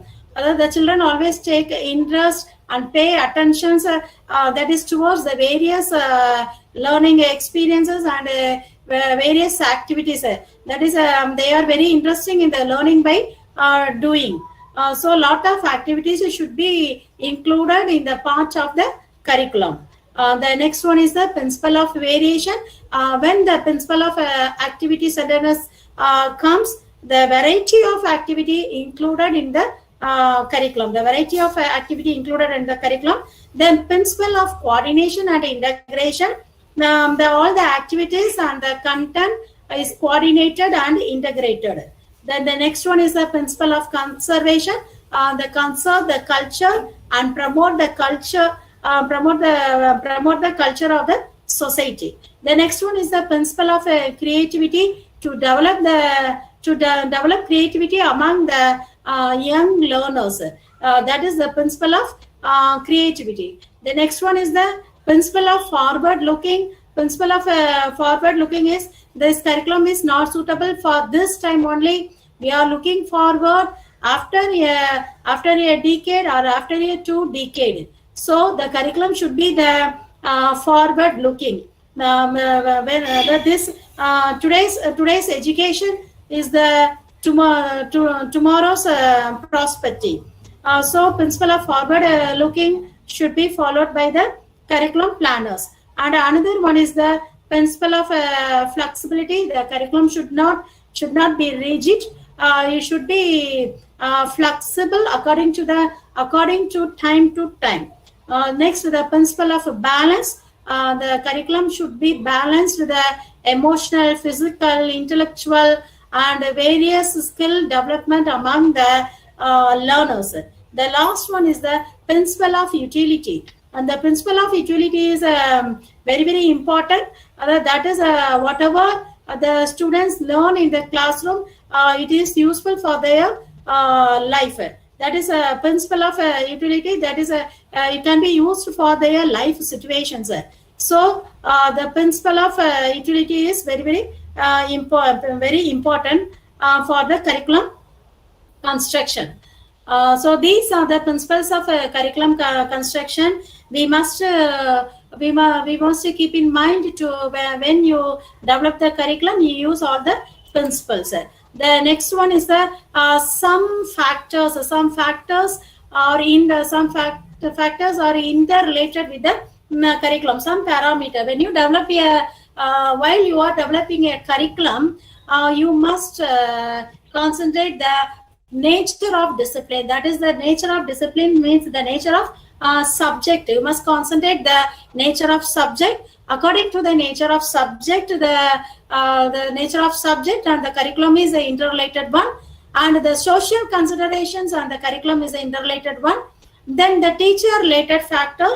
Sometimes when the curriculum is changing, the teacher should update their knowledge. When we are coming from the offline to the online, the teacher should develop the knowledge to handle the ICT and social media and other digital skills. So these are the teacher related factors. Then the institutional considerations. While you are constructing a curriculum, you may concentrate the institution also, because you include some curriculum, the institution have not some facilities. Suppose a school wants to introduce the robotics as a subject, but it may not have a robotics lab. This is so the curriculum should consider the institution also, and some environmental and economic consideration. Curriculum interrelated with the environmental and economic considerations and developmental considerations. The latest inventions and latest developments also included in the curriculum. So the curriculum can change the latest developments, and the latest developments also influencing the curriculum. These are some some factors related with the curriculum. The next one is here we discuss what are the stages of the curriculum development. What are the stages of a curriculum development? First stage is planning. In the planning stage, the curriculum planner develop the vision. It may be the 5-year plan, and it may be the 10-year plan, or it may be the 3-year plan. The curriculum is used for 3 years. Once 3 years, it can be changed. That is the planning. So first the curriculum developers concentrate the planning. Then the preparation. The preparations based on the curriculum, based on the philosophical foundations and some psychological and sociological. These philosophies and all isms, the idealism, naturalisms, and all these things included in the preparation of the curriculum, and also the student psychology and other things are included in the curriculum. And the social factors also included in the curriculum. So the curricular planners, before after planning, they are preparing through the philosophy, psychology, and environmental factors, and the social factors. Then designing. Designing means there is what are the objectives, and what are the learning experiences, and what are the content, and how can you integrate the content and the learning experiences.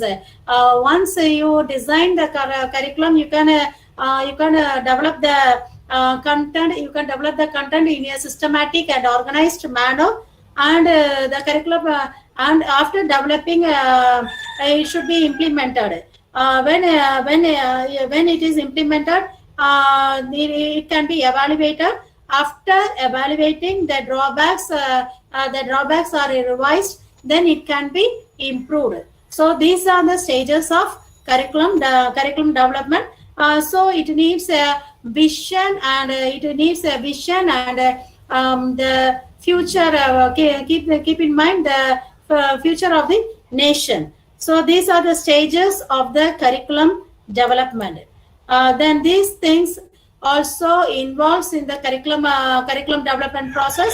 The content, that is, the content should be abstractness. That is, it should be the unbiased. The curriculum should be very simplicity. It has a simple language that it can be easily understood by the teachers and the learners. Then it should have some extracurricular topics. That is, not only study the content given in the syllabus and given in the curriculum, it must be included some extracurricular topics to arouse the interest among the learners, and to develop some extra knowledge among the learners, to encourage the students. Some extracurricular topics are included. Sometimes some teachers or some lecturers included some topics related to their curriculum and syllabus. The next one is it gives the curriculum should explain the lifetime situations. The students can solve the live examples also. The second one is the process. After developing the content, the process is that it should develop the higher order thinking among the children. The process means it is the teacher and student interaction process. How you transact the material to your students. That interaction process should develop the higher order thinking among the learners. That transaction through inquiry. So the teacher should give the ample opportunities to the students to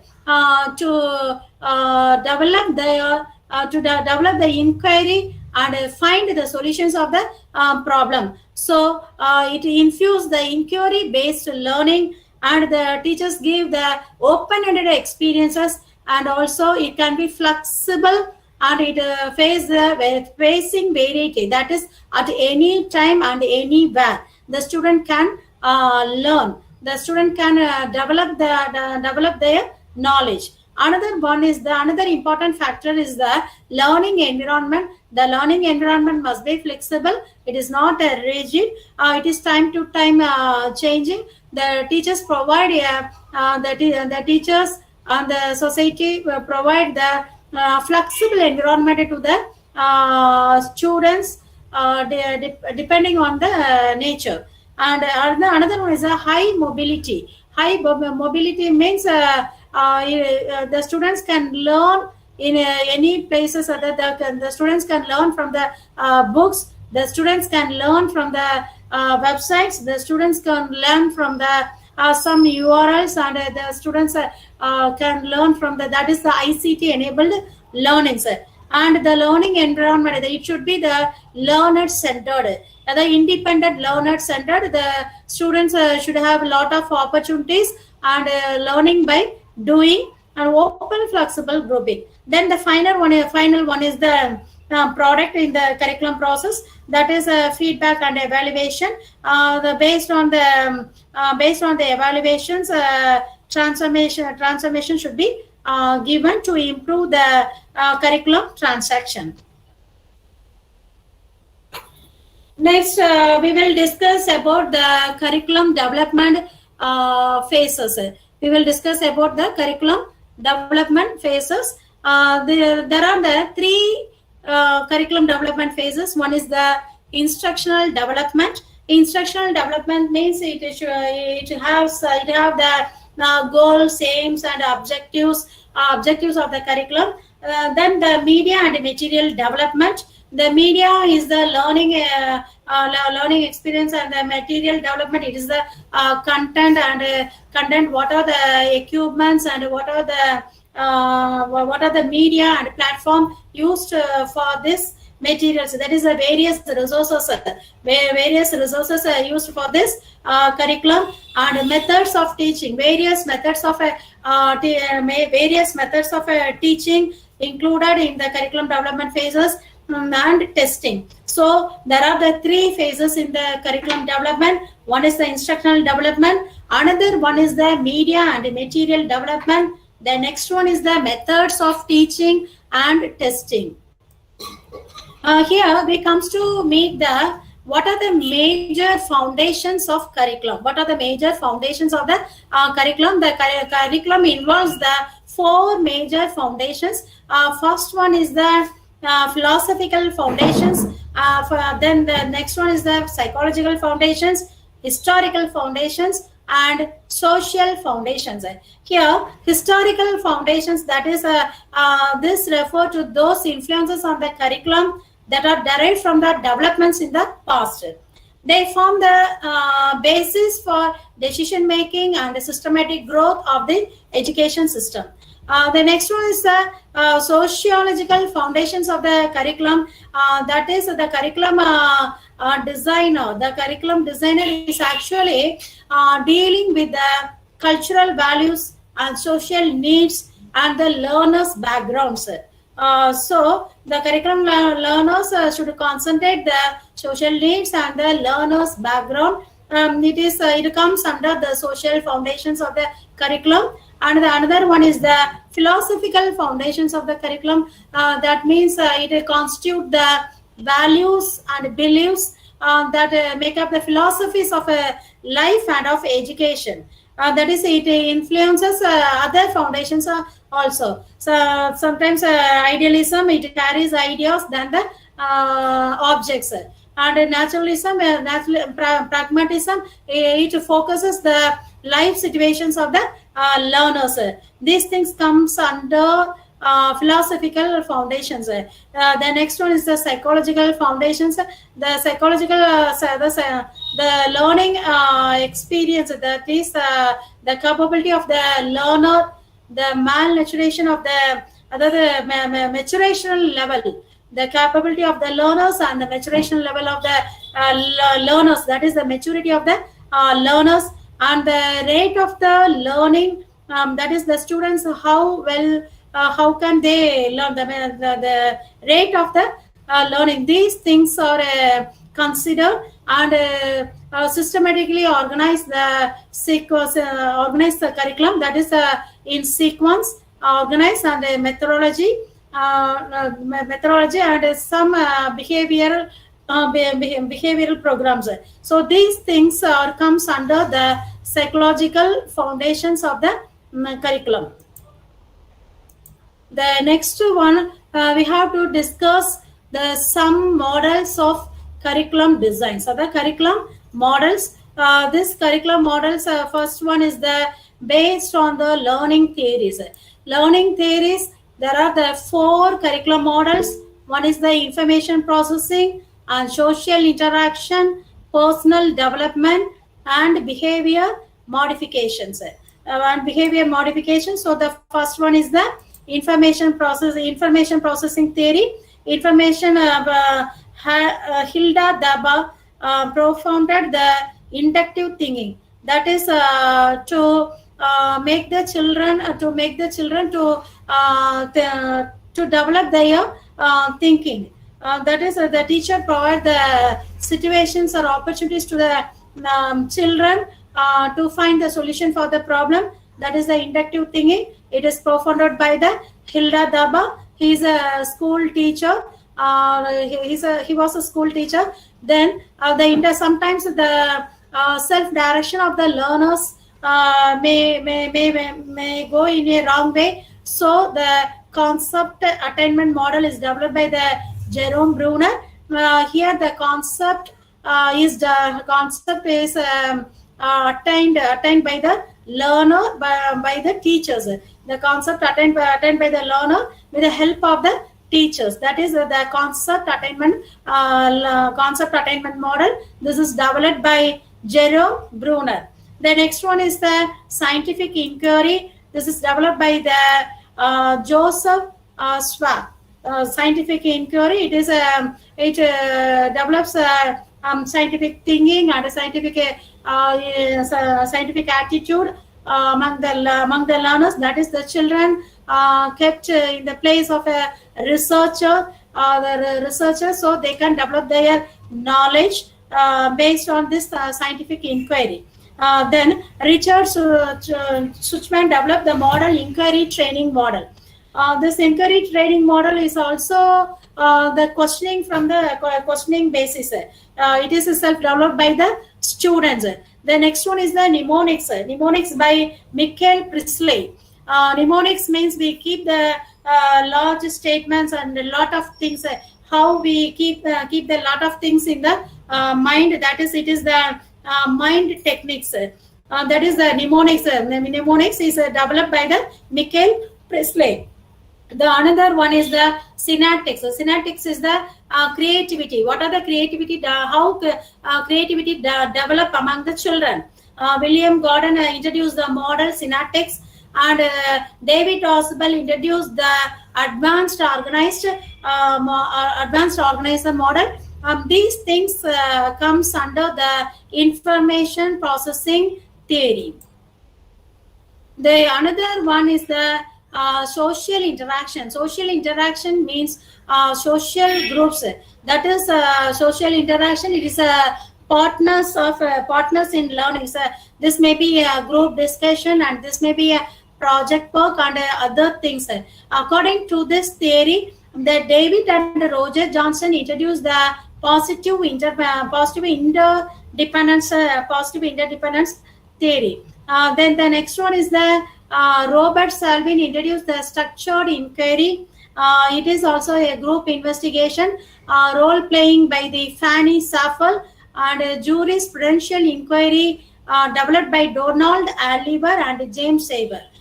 These things are there. These why I keep these things in the slides, because the questions are based. Questions come from the in the types of a curriculum and the basis of the curriculum and the curriculum models in each and every topic.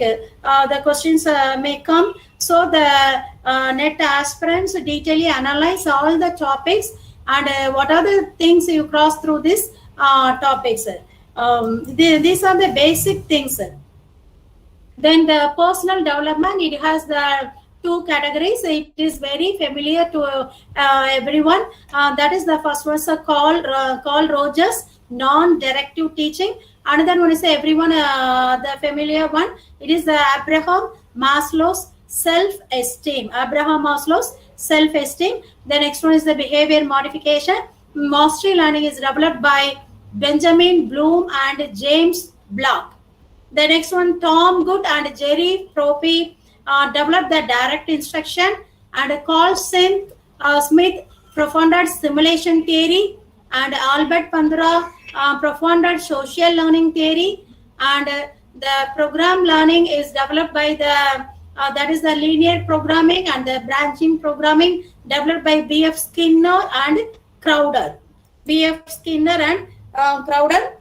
Here it is a simple model and it is a common model. That is the Tyler's curriculum development in a part B. You see your syllabus. You have some models.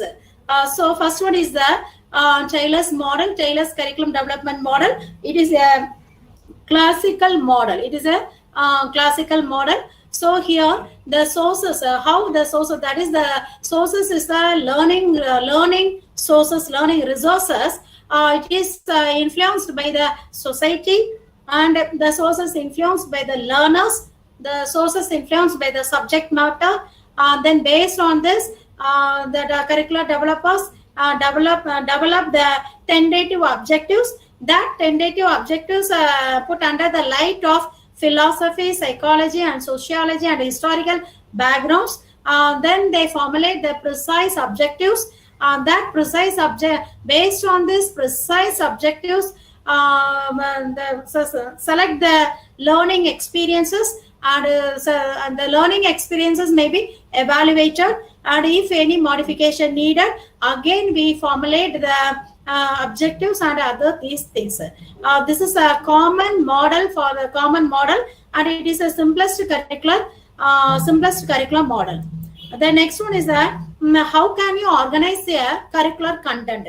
How can you organize a curricular content? These things follow to organize the curricular content. The first one is the logical. A logical means it is a simple to complex. The curriculum should be arranged in a simple to complex manner. It is something different from the psychological. That is in the psychological, it means it is known to unknown. It is known to unknown. You can other logical arrangement and psychological arrangement. Logical arrangement is the simple to complex. The subject matters move from the simple to complex, and the psychological, it is move from the known to unknown matters. These two things have something different. And also spiral, that the content have some breadth. It is a spirally look. It has some breadth and concentrate, and it has some breadth and the deep knowledge. It should include the breadth and the deep knowledge. Then we already seen what is the horizontal and what is the vertical. So it may be arranged in the horizontal, or sometimes it may be arranged in the vertical form. That is, the student can study in the 6th standard, and again the its advancement in the 7th, and again its advancement in the 8th standard. This may be this may go. This is the organizing the curricular content. The next one is the part to whole. Part to whole. That is to develop the inductive thinking among the learners. That is part to whole. The next one is the whole to part. It is to develop the deductive thinking among the learners. Though this way, the curriculum should be organized. The curriculum should be organized. The next one is the what are the interdependence of the curriculum components. The objectives and contents. These two things are interdependent. When what are the objectives? Based on the objectives, the content should be formulated, and based on the objectives, the methods framed, and based off the content, the methods are framed. And here evaluation based on the content, based on the method, the evaluation occur, and objectives based on the objectives, the evaluation occur. These parameters are interdependence of each other. That is the interrelation of each other. These are called the curriculum components. What are the curricular components? Objectives, content, method, and evaluation. These are the interrelated to each other.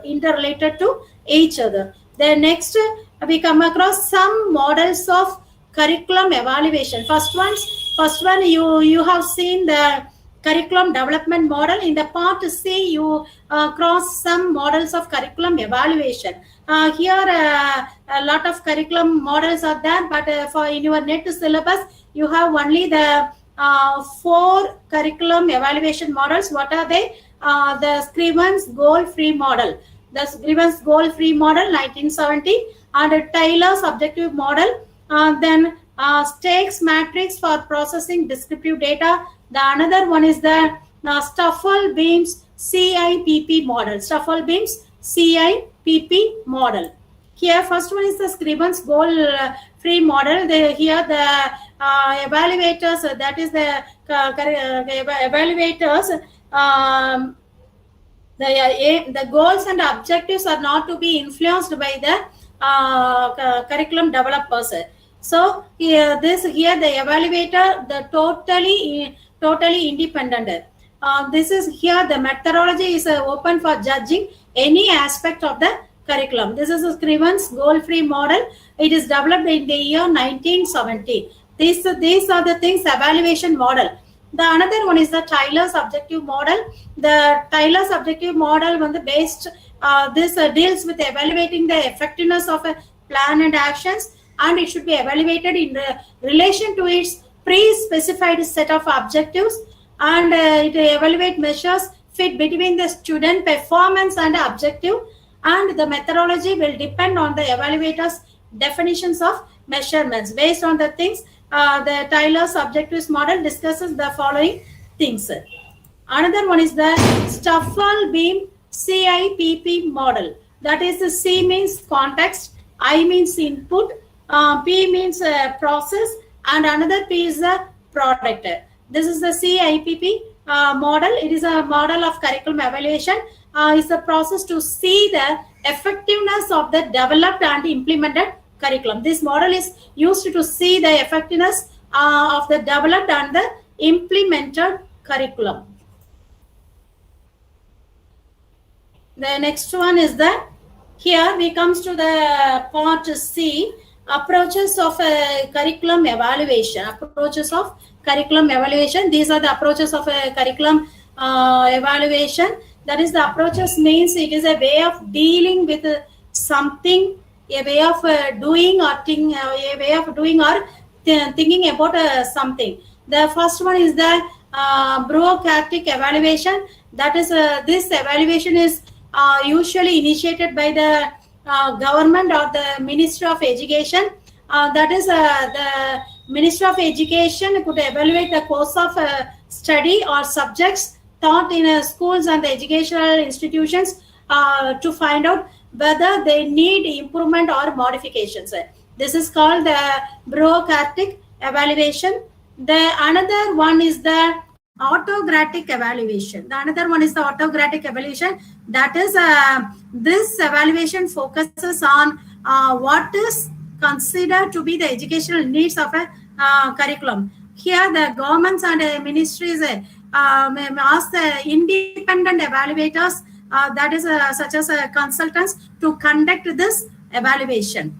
This is called as the autocratic evaluation. The another one is the democratic evaluation, that this focuses on the experiences and reaction the curriculum initiators, that is they had some project and through the project they evaluated. In this approach, the evaluator does not lead to firm recommendations that is considered by the initiators or the program implementers.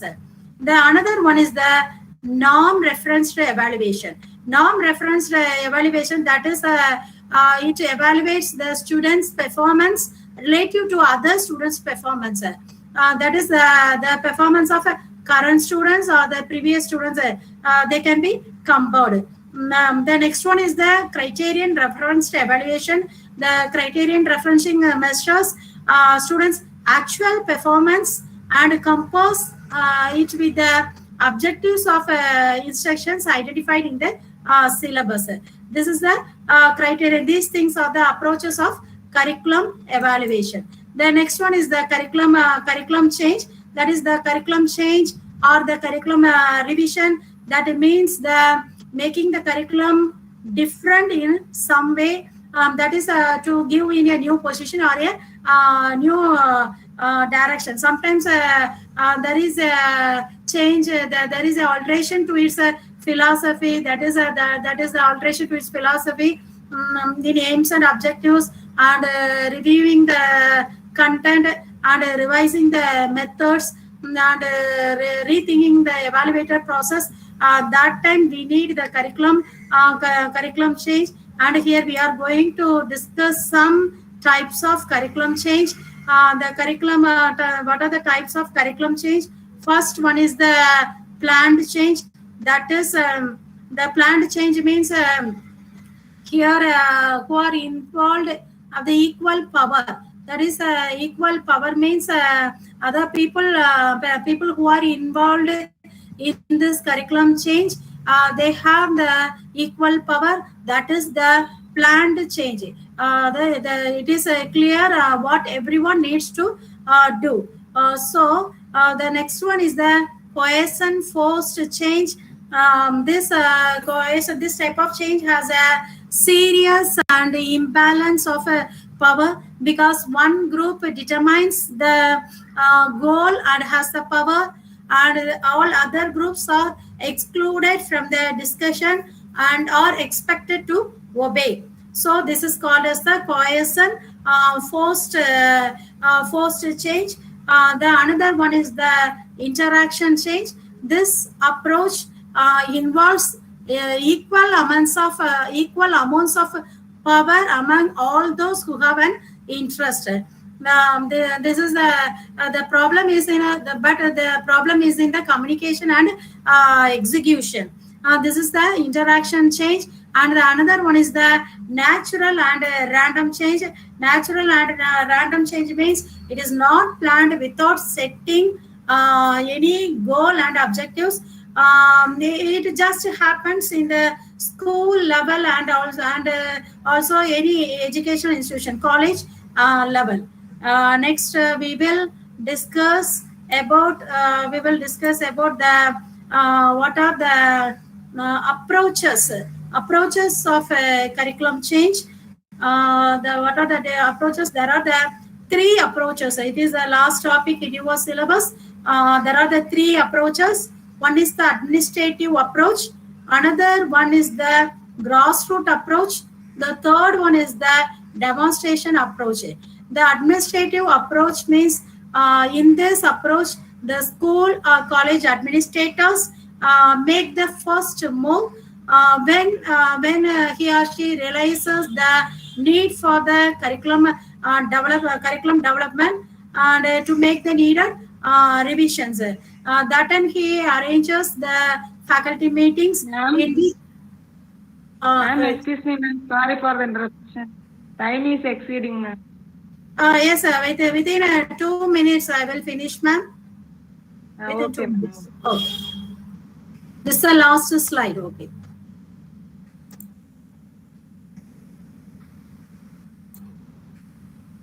So the grassroots approach.